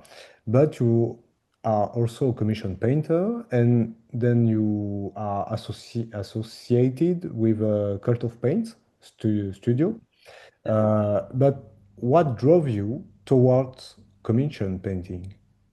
I was living in London a couple of years ago. I was running a pub. I'd had a series of unfortunate timings and events, being in the wrong place at the wrong time. Yeah. Uh, and my confidence was a bit shot, and I didn't like being out and about in London. It wasn't great. Mm. Um, and I decided, my mum was like, um, come and move back home to decide what to do, save a bit of money and whatnot. And I was like, well, I can't leave my job. And she's like, I'll just leave your job. So basically, I handed in my notice at the pub I was running. And then a week later, um, Ben put up a post on Instagram for the Paint Commission Studios. I can't remember what it said now. Something about maybe looking for artists. Mm. And I put a comment underneath saying something like, I make a mean cup of tea. Because I think me and Ben had spoke at some point before about tea or something like that. And then, yeah, and then he sent me a message and was like, dude, what's going on? Mm. Do you fancy doing some commissions for us? And I was like, well, funny enough, mate, I've just quit the job and I've got no income. Yes, I could do that. And then yeah, then I started. So that is exactly how I started doing commission painting. It's So, hard though. It's hard though, man. Commission painting. People do not understand how hard it is to sit there all day and paint. And no, it's not even the sitting there all day and painting that's hard. It's the it's the it's the you're painting stuff you don't want to paint. mm. That's what people don't realize. You are not just painting stuff you want to paint. You will be painting stuff that, unless you tap into a market and you end up owning that market of a Mm. certain play, like, not a faction, but a sort of play style, or Yeah. game or whatnot, like heresy or something like that. Mm. Unless you tap into that, you will be painting stuff you do not want to paint, and then you will be giving up those models at the end of painting it. And I don't think people understand like that. They don't take that as, they don't think about it before they think, oh, I'd love to just paint models all day. And it's like, yeah, it's cool, don't get me wrong, there's a lot worse you could be doing, and Yeah. if you could sit there and do it, hell yeah. But it takes a lot on your mental health as well, like Yeah. you've got to just be focused and just stay inside and just crack on. Yeah. And then you have to sit still for hours. Yeah, Yeah, your eyes need to focus on what you do for hours too. Yeah, yeah, it's yeah. exhausting. Yeah. Yeah. It's Well, um, it's a lot more work than people think it would be. mm. Yeah, and actually, well, I never got some commission stuff or etc. for myself, but I talked to some commission painter, but mostly in France actually, and when they told me about like how they were charging, well, their prices, etc. And actually, if you look at the hourly rate, yeah, for the tile, for the dedication, it asks the talent you need to paint. Yeah. Yeah, it's like really not. It's a lot of money to pay to paint, to have plastic models painted, Yeah, no, but sure. it's not a lot of money for the amount of effort that it actually takes. Exactly. That Yeah. is the hard thing about commission painting, which is why I'm so lucky to have Ben, who deals with all of this stuff. Mm. Is there will always be that pushback of, oh, so why should I pay you £1,000 to paint these Mm. models? It's like, well, that's going to take me 100 hours of work, mate. That's going to take me 80 to 100 hours. Like, Mm. you have to pay for that. Yeah.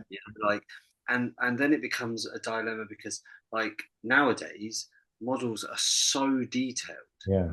Like cultists and all these basic infantry troops are taking 4 or 5 times longer than they've ever taken before. And like, I remember I built a load of Mechanica that's still in my cupboard because Mm. I've just burnt out energy, because like a phalanx, like a little robot, like the size of a space marine dude, is nearly 40 pieces. Oh yeah. That's it's a 2 hour build for each one. Like, you've got to pay someone to do that. Mm-mm. Like, and people don't think about that. No. That goes into it. That building stage can take a long, long time nowadays. And like it's very hard. it's almost better to say if you want something painted, you let us do our. You came to us as a commission painter, a Mm. service. You obviously like our stuff. Let me paint it how I would paint it, and I promise it'll be good. But Mm. obviously, it doesn't work like that. Yeah. So you're always trying to replicate what is in someone else's head. Mm. You know, like you say to me, "Oh, I want my army to be blue with this, this, and this." In my head, I'm seeing a certain shade of blue with certain details, and I'm going, "Okay, cool, let's do it." And then I do it, and you're like, "Oh, it's not that shade of blue." You know, like you're trying to figure out what's going on in someone's head and then put it into work. You know, it's hard, man. And the Yeah. guys who do it well, and the guys who do it for a living, hats off to all of them. You know. Mm.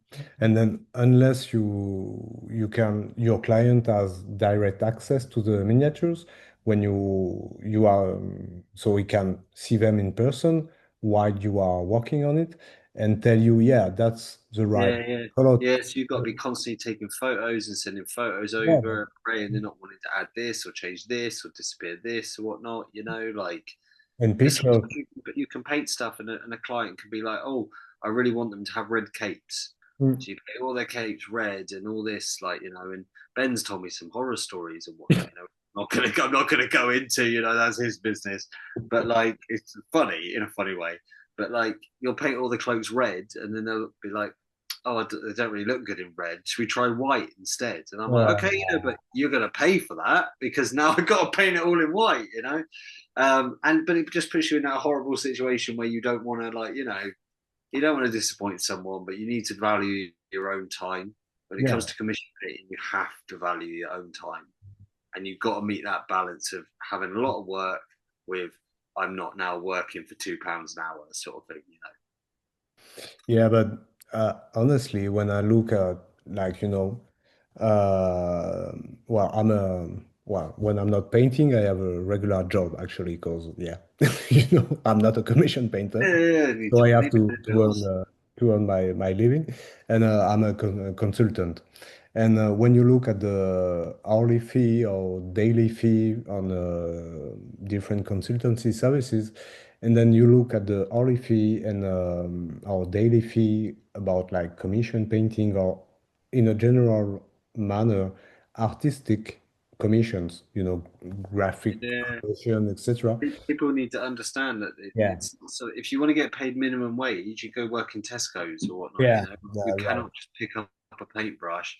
This stuff takes years and years and years to learn. If it was a case of just hiring someone and let them pick up a paintbrush, everyone would be doing it. But Exactly. you have to have that background, that learning, and that someone to teach you or teach yourself, and growing into it before you can hit the level where you can do Mm. it to enough to make money. You know. Um, Exactly. so I am a firm believer that like pay you should be paying a commission for like what the job is and also for their experience. You know, just like you would a plumber or an electrician or a carpenter or something like that. You know, like you can't just walk into these jobs. You are learning to do these things. You know, so like it needs to be looked at like that. Yeah. You know, and you know I think people who do pay for commissions do tend to maybe when I was younger and I did a few commissions, got taken the Mickey out a bit more. But I think nowadays people are do real. There's a reason you go to get your people to do commissions because you haven't got the time to do it, you know. So you've got to expect to pay someone else for their time. Yeah. Yeah, and then also when you go to a studio like Cult of Paint or another studio who is well established, like you know that you are not just paying for like good quality painting itself, but you are paying for like a follow-up, Yeah. some. I think a lot of people do. They'll put a lot of people see a lot of people book it in because they want an army painted by Cult of Paint, you know, and they have a very specific style and approach to models. I really like Henry and Andy's style, you know. So uh, it also puts a lot of pressure on you as well, though, Yeah. because you have to live up to the standard that is expected Mm, of it. But Ben's very good at placing us with projects that we will enjoy. mm. Unless he has no other choice, you know, he will put us with Yeah. projects we want to do, Yeah, which but help a lot. Yeah. yeah. I guess that's the lot of commission painting. Like you can't always pick what you are going to paint. Yeah. And if you want to pay the bills, it's why I now run a restaurant on top of doing it, because it's so hard. But having kids and stuff like that, you have got to be so disciplined. You've just got Yeah. to be on it.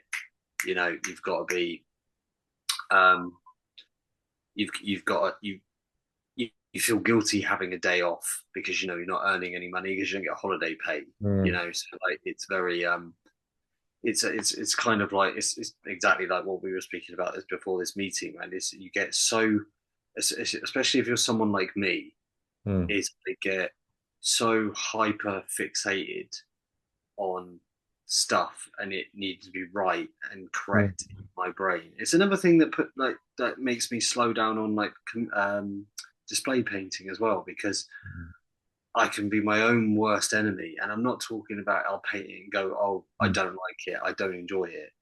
I'll just pick at stuff and I'll hyper fixate on it because it's not right in what my brain mm, it to be.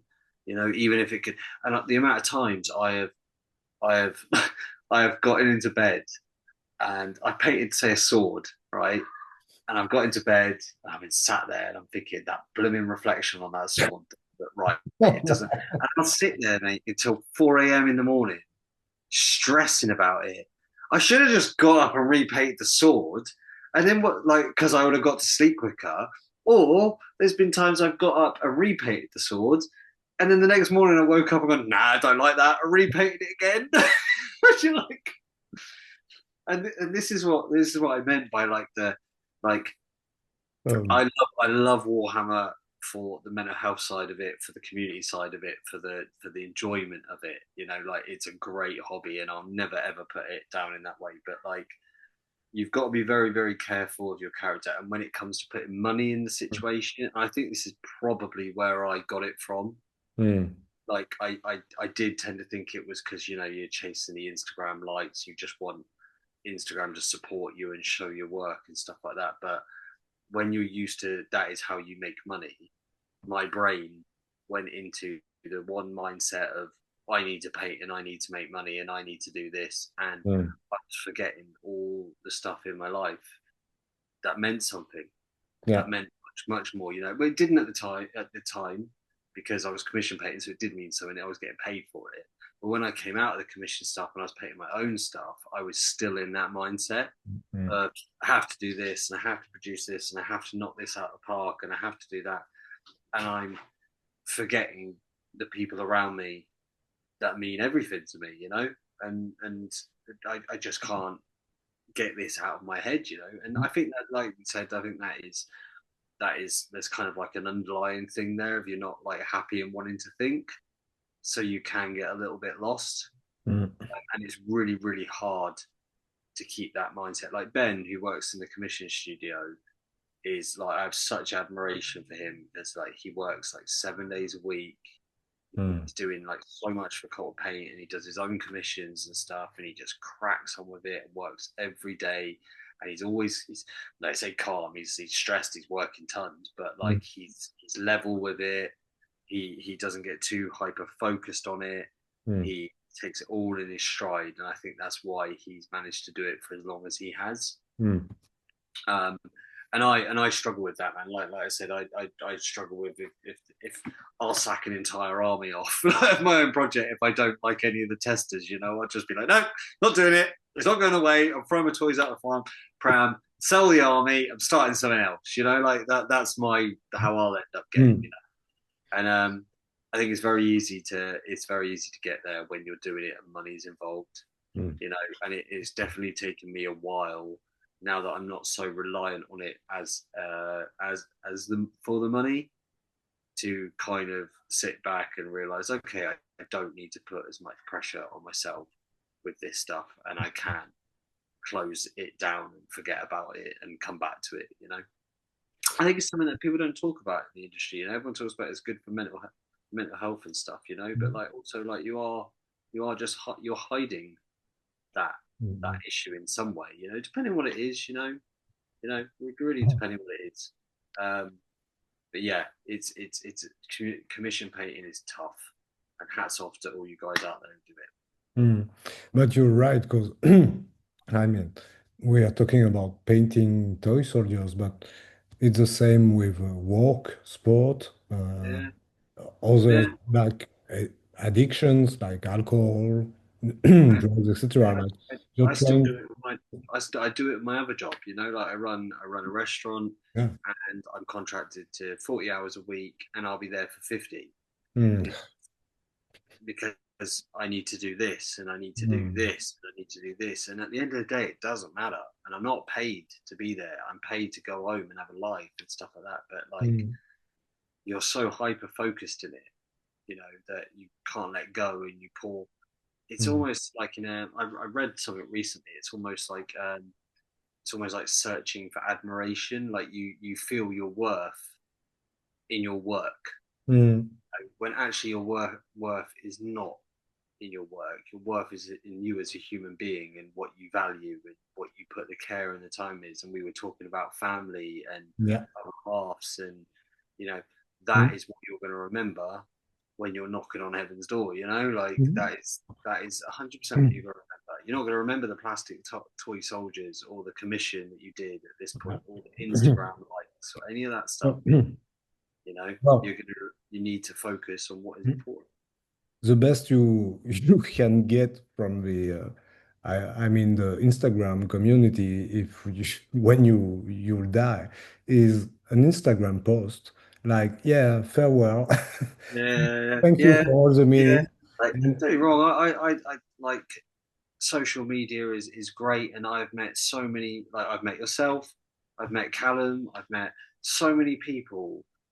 There's too many to name that I have become mm, close to thanks to Instagram and social media and stuff. And I will always be great. And I'm very lucky to have. I don't have a huge, well, in the grand scheme of things, I don't have a huge following on Instagram. I have mm, a moderate following on Instagram, you know, but like it's not like there's a picture of a duck that falls down a drain, and the account is just the same duck falling down the drain, and they just post the same video every day, and it's got 150,000 followers, man. Like that's how much this stuff means. It means nothing, you that's know. a Like beautiful duck yeah it is a cool duck, you know. It is a cool duck, but that is my point, you know. Like sure there's no point trying to judge the scale of it. You know, no enjoy but, your work, enjoy what you do, enjoy other people's work, love the community. You know, enjoy that we've all found something that makes us happy, mm, and just focus on that.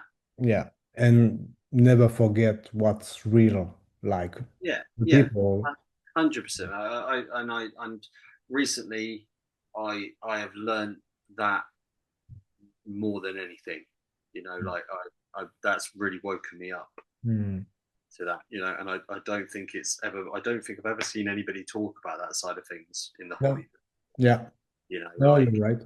And I think it's very important, yeah, specifically for the younger ones, yeah, who might get caught in the social media, like, always try to post new stuff to get the algorithm to love you and promote your post, yeah. etc. It's so much mental pressure. Like, I mean, it doesn't really worth it. Like, no. No, I consider myself quite like like I'm quite comfortable in my own like company Mm, and in myself and things like that. And like even like I will 100% say that I've been caught up in it. You know, mm. like that's Yeah. exactly why I'm taking a little bit of a mini break now. You know, to like get my priorities right. You know, like and you can't have it. And if someone who's 37, you know, like pretty switched on with life, you know, and Mm. you can still fall into that trap. Like, Oh, what's yeah. it going to be like for all the younger lot? You know, Yeah. No, this it's stuff. a double-edged sword. You know, Mm, yeah. it is. But this stuff is really dangerous. If you don't have like a, and even if you have like a social entourage, like a strong bond with your family, etc., you might fall in the addiction to social medias, like Yeah, the endless scrolling, etc. And yeah, that's. But as you said, and you said it like pretty well, it's also a huge opportunity to connect with Yeah. very cool people, etc. So yeah, You just got to be clever of how you look at it and how yeah, you approach it. You know, absolutely. that's without getting too deep in. That's how I look at that stuff nowadays. Mm. Like sometimes it can take a bit of a just just a bit. Sometimes like life throws lots of lessons at you and lots of things at you, and all you can do is learn from it Mm. and do your best to not do that again. And that is something that I have definitely learned recently is Mhm. what generally matters and what doesn't, you know. And Instagram don't matter, you know. The friendships and stuff like that are the highest priority. And like I said, Yeah, this is what I mean. But your like count and all of that stuff, just as if it gets to the point where it isn't enjoyable, then like what's the point in any of it, you know? exactly. Yeah. So yeah, yeah, Um, on a more like fun note, let's say that.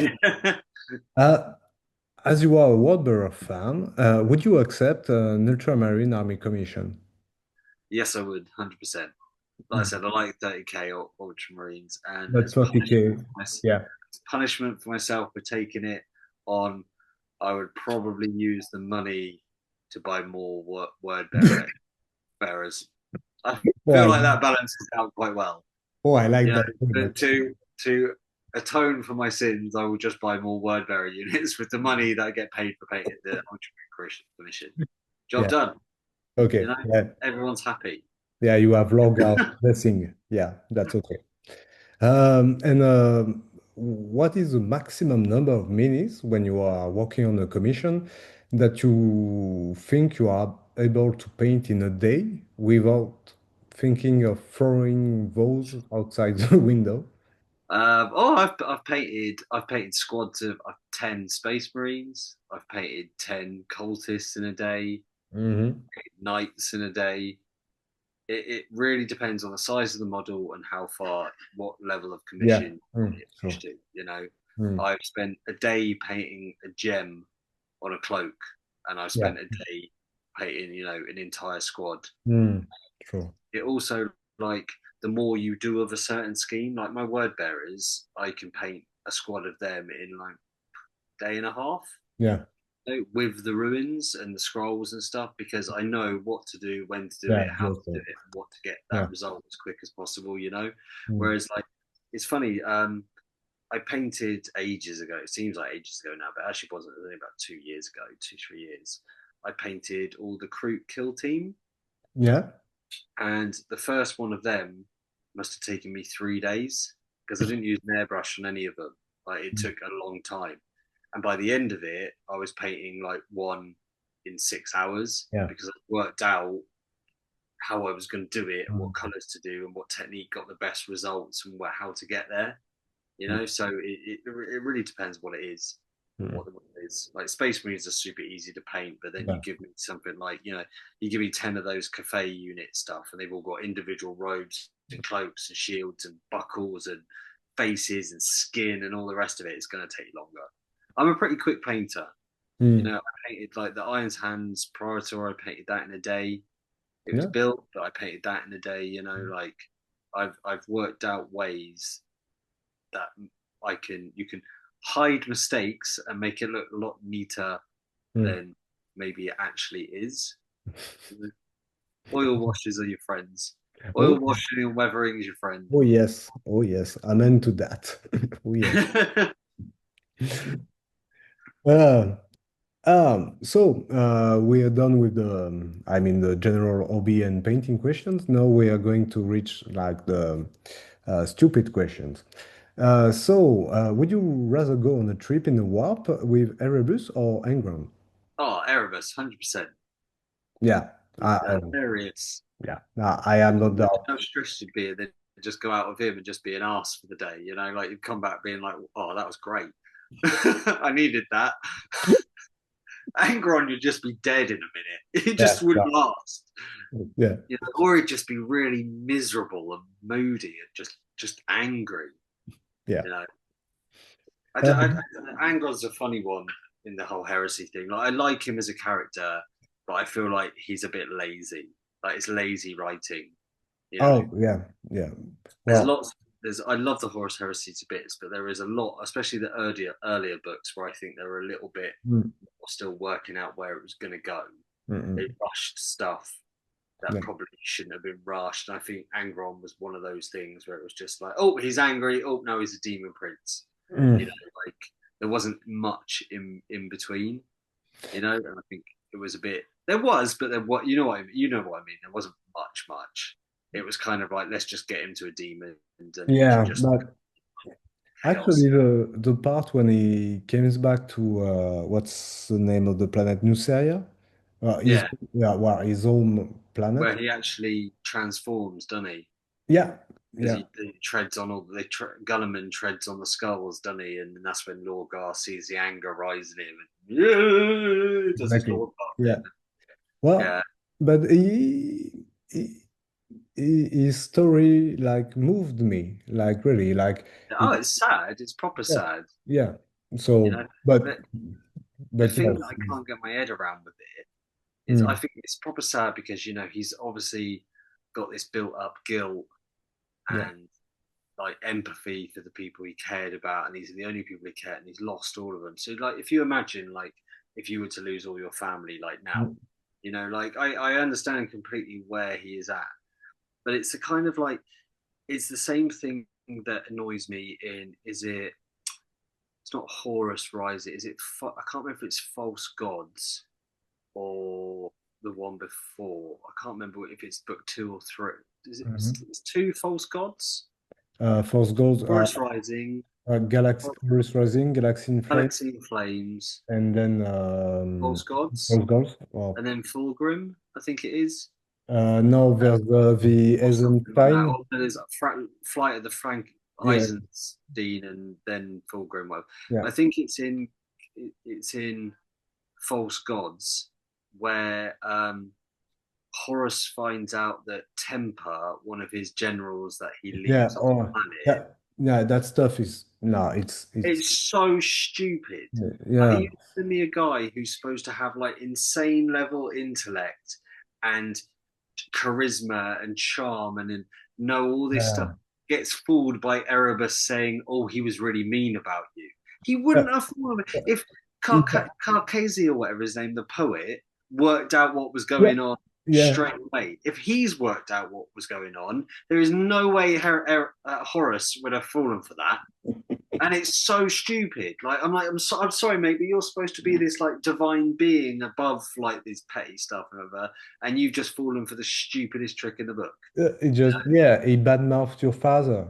Oh yeah. Oh, um, um, I yeah, would. and I think the same thing was with like Angron. Like a lot of the stuff that they did with him, I feel like even though he was a tortured soul and he was in a bad place, he wouldn't have fallen No, for for the as badly as he no. did. He wouldn't have been like that, He wouldn't have been as sulky and as Mm-mm. like stupid as they made out. I think it was a little bit lazy, you know. Yeah, I think. I do agree with you. It is like it's very sad, Mm. very tragic. Yeah, Yeah, they could have done better with him. Yeah. yeah. That's the one thing that does get me in the heresy books is some of it is a little bit like contradictory, But again, it's films are contradictory. Everything doesn't make sense. It's just there for entertainment. So you just don't think about it that much. Sure. Did you ever wash the brush in your beverage, coffee? To be fair, not really. Yeah. No, I don't think I have done. I probably have and just haven't realised it. To be honest, just carried on drinking. I gotta be honest. I think that's probably the most obvious thing that's happened is I've just gone like that, yeah, carried on, and then just gone, oh yeah, just not thought about it. To be honest, I've never drank paint water, but I've probably 100% washed a paintbrush in my tea by accident at some point. 100%. Bit of Yeah, Null or whatever doesn't kill you, just makes you stronger. exactly, exactly. Give you a bit of a tint. Do you enjoy any kind of physical activity or sport?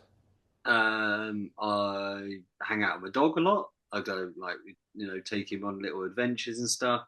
Yeah. I've recently started exercising and working out. Hmm. Been very, very, very stressed, um, and lost a lot of weight. Like I'm not like super skinny, like illness skinny or whatnot, but I'm just not that confident in myself at the moment. So I've started working out. Obviously, then as well, I'm getting older, and for like the mental health side of it, Mm. so I've been exercising for an hour a day, and making sure I eat properly and look after myself, and I feel a hell of a lot better from it. Yeah, You know, that's cool. Mm. hell of a lot better. Um, so yeah, so I do that. My little boy's into football, so I go and play with him a lot. I don't play in any sports team. I used to play ice hockey when I was younger, um, and a few other bits, but now like I'm on my feet at a restaurant all day, dealing with Yeah. the general public. I don't need to go and kick a football around the park for 5 hours afterwards. Pretty much. Right. Do you have any favorite food and drink? Well, macaroni cheese, Yeah. any kind of buffalo chicken wings. Oh, okay. Yeah, Buffalo that's chicken pretty wings, specific. with proper hot sauce, like buffalo sauce.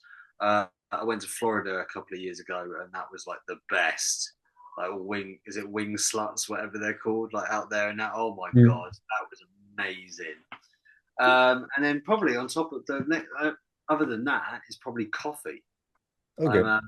I've worked around alcohol my whole life. Mhm.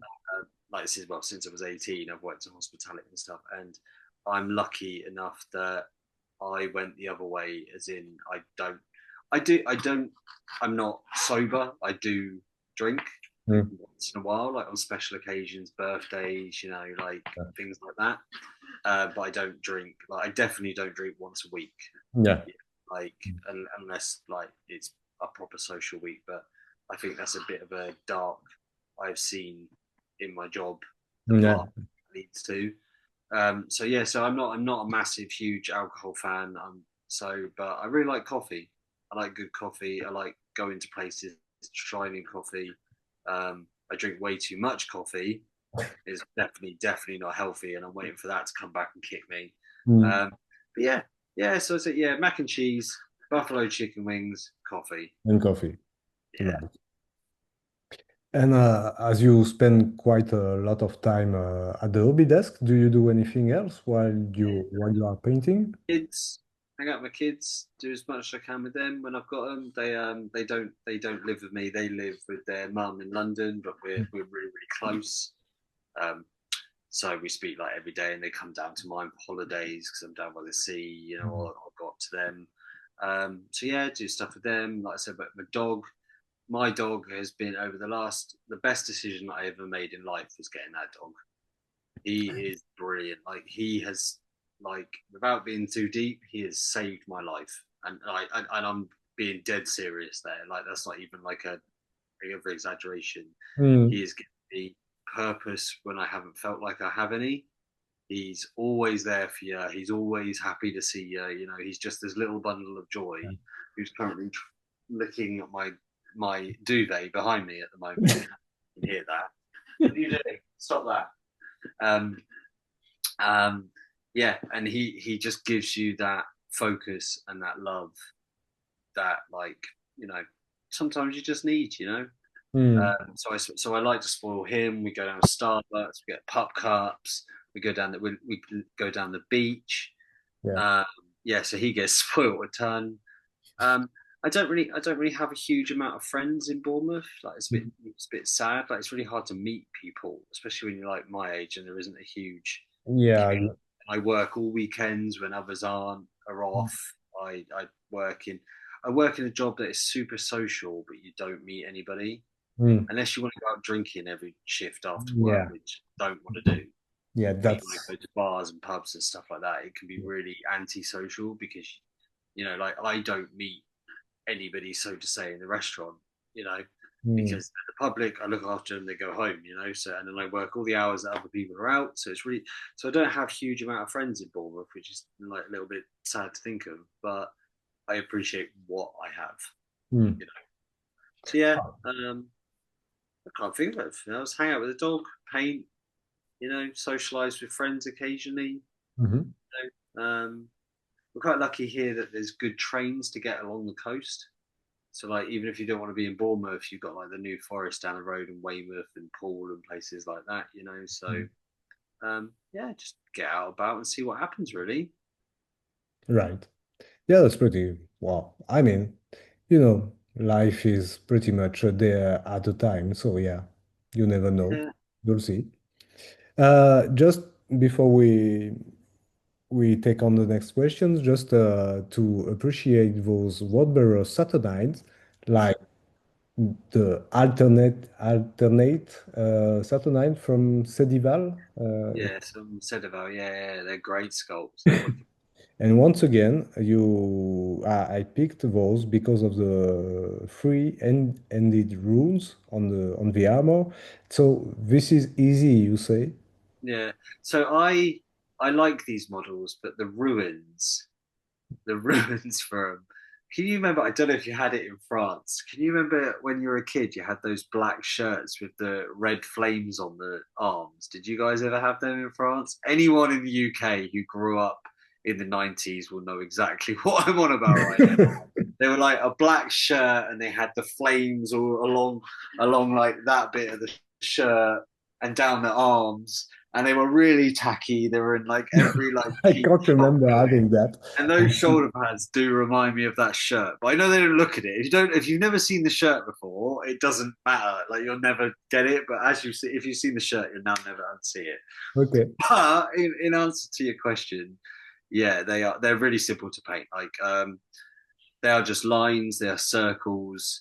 If you make a mistake, just add another line to it, do a slight little Oh, highlight on the underneath of it, and that'll pick out, make it look like it's like engraved into the armor. And I mean, these guys are, oh God, like, hold on a minute, hold on.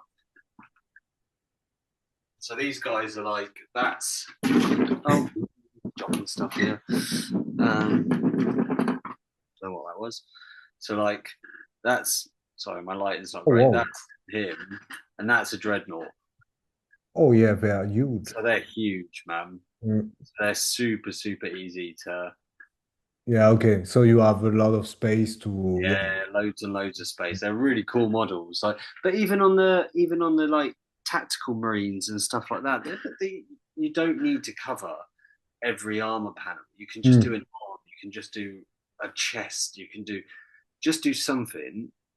You know, because I just think you can flow with the armor shape better.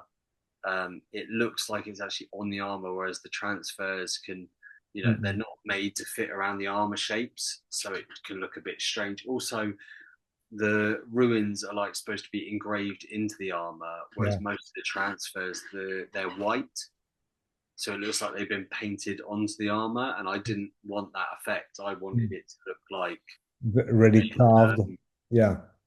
Mm. they were engraved into the actual armor, not painted on, Mm-mm. pretty much. Yeah, I get that. So no, you have to pick. So just if you had to choose, would you rather go on Colchis or Monarchia for the holidays? Oh, Monica's a bit flat now, isn't it? So probably Yeah, cultures. yeah, Yeah, probably got more to see there now. yeah, To be right. honest, you know, Uh, just put it out there. It's probably less rubble there, I guess. a little bit. If we put Erebus, Corferon, and Zardu, Layak, in the arena, who wins? Oh, you know what? Corferon can just get lost. He's such a chad. For word bearers, I just don't like Corferon. I'm all grumpy and look how hard I am. I don't like a Corferon. Erebus would do all right, but would probably run away. He's probably the. It would be. Let's be honest. It would be between. It would probably be Erebus who would win that. Corferon is probably, I would say, probably most likely to win an overall fist fight. Mm, Um, Zardu would be most likely to just blow himself up and everybody else with him. I think that would be Probably. the most likely thing he would do. Which Zardu is my out of those all three of those. Zardu is one of my favorite characters. He's such a cool character. Like Uh, he is just weird it's and so dark uh, and just lost in himself. And I really, his character makes you want to know more about him, like his yeah, background, because he just kind of appears. yeah. You know, like he just suddenly appears, and then all of a sudden he's next to Horace, being one of his main advisors. You know, Mm. like you don't really know much. All you know is that he was in Ashen's Circle, but you don't know his name. You don't know. We know that he was given his helmet by.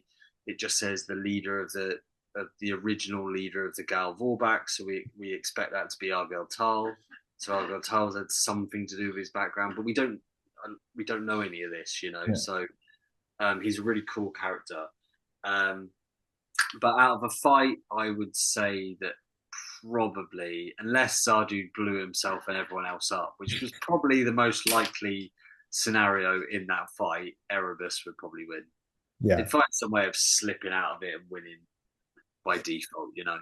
I think so. Yeah, it's Yeah, too tricky for the others too. Yeah. Yeah.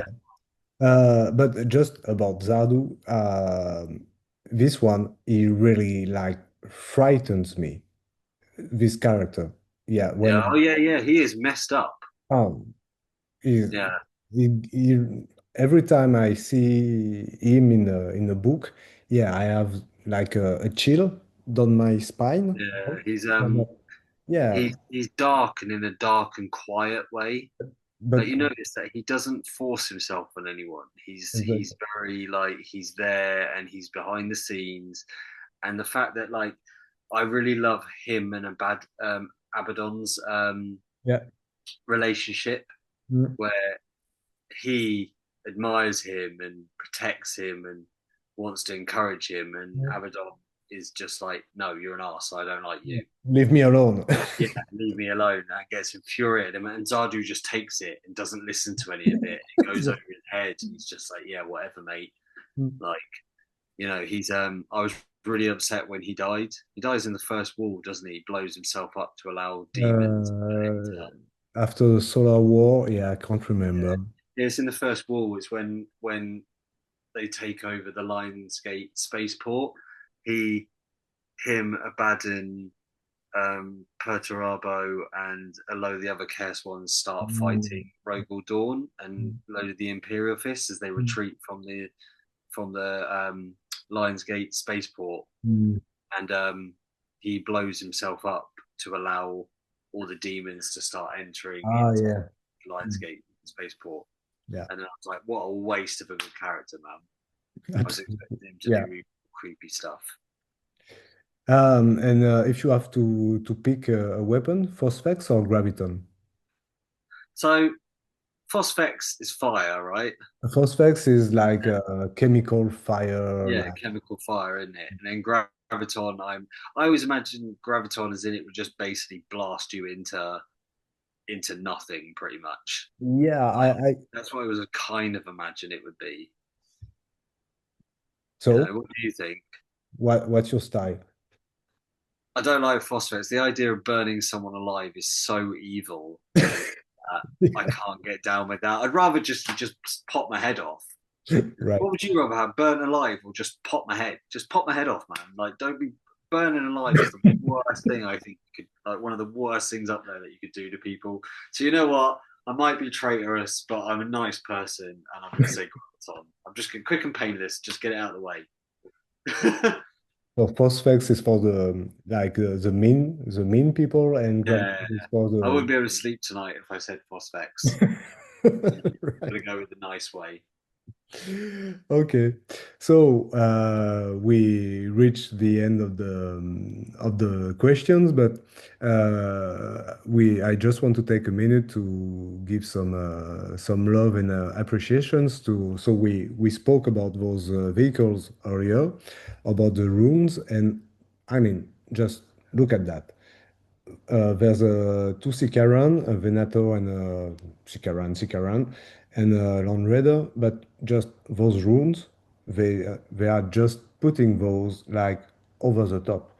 It, Yeah, yeah, man. I put the transfers down, I put the base color down, yeah, and then I just paint the lines all over it, really. And and you know what? Like, I always say to people, just give it a go, man. If you mess it up, turn it into a chip, turn it into yeah, another line, sure. turn it into like if you're not comfortable pulling a straight line, Mm, don't do it straight, do it crooked. Do it like if you look at the artwork in the book for word bearers, like the lines aren't perfectly straight or anything. They're crooked, they're weird, they're supposed to be like scripture, like it has no uniform to it. yeah. And the more you can make it look like it's ununiformed and unregulated, the better it's going to look. And Mm, it's so much easier than what people think. mm. And the scrolls are just I actually use the top of wine bottles. Yeah. They're like the The if foil. it is Yeah. in foil or like if it's tin or something like Mm, that, and you just cut it into strips, mm, bend it into the shape you want, like airbrush or paint by hands, like the colors, and then just scribbly lines all over it. Done, man. Don't have to be mm. anything crazy. It's just super quick. Yeah, and I think the using foil or aluminum or etc. for the screws is way better than using 3D printed Yeah, yeah. screws. They're not as brittle. They don't break. Yeah. They're not thick. It actually looks like parchment because it's thin. Whereas 3D printed stuff like oath of moments and stuff like that on minis can all look a bit too thick, Yeah, too even well, much. I Whereas that use that I used a seems lot of those 3D printing scrolls, but I broke all of them when playing with the models, yeah, the yeah. tabletop. It's too brittle, isn't it? Yeah, and They'll pop off the model. They'll like snap off the model before the actual scroll breaks, and you just dab a glue, back it on, done. yeah, exactly. So yeah, foil or yeah, aluminum is way better. Yeah, yeah. Yeah, 100%. Mm.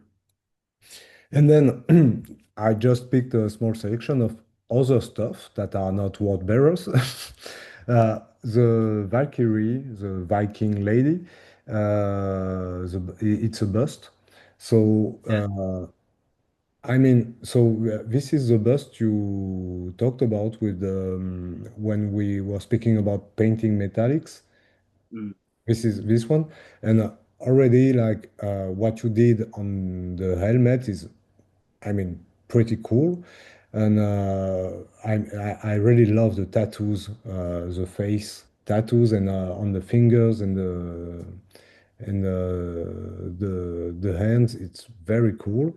And also just some mechanicum too. And because you also did a lot of Eldari stuff.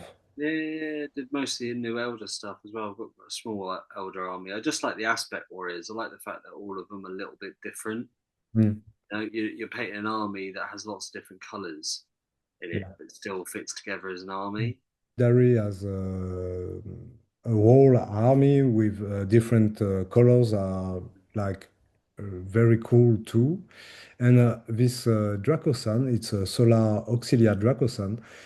I mean, he has almost everything that we might see as weathering in the heresy range, like the chipping, the rust streaks, etc.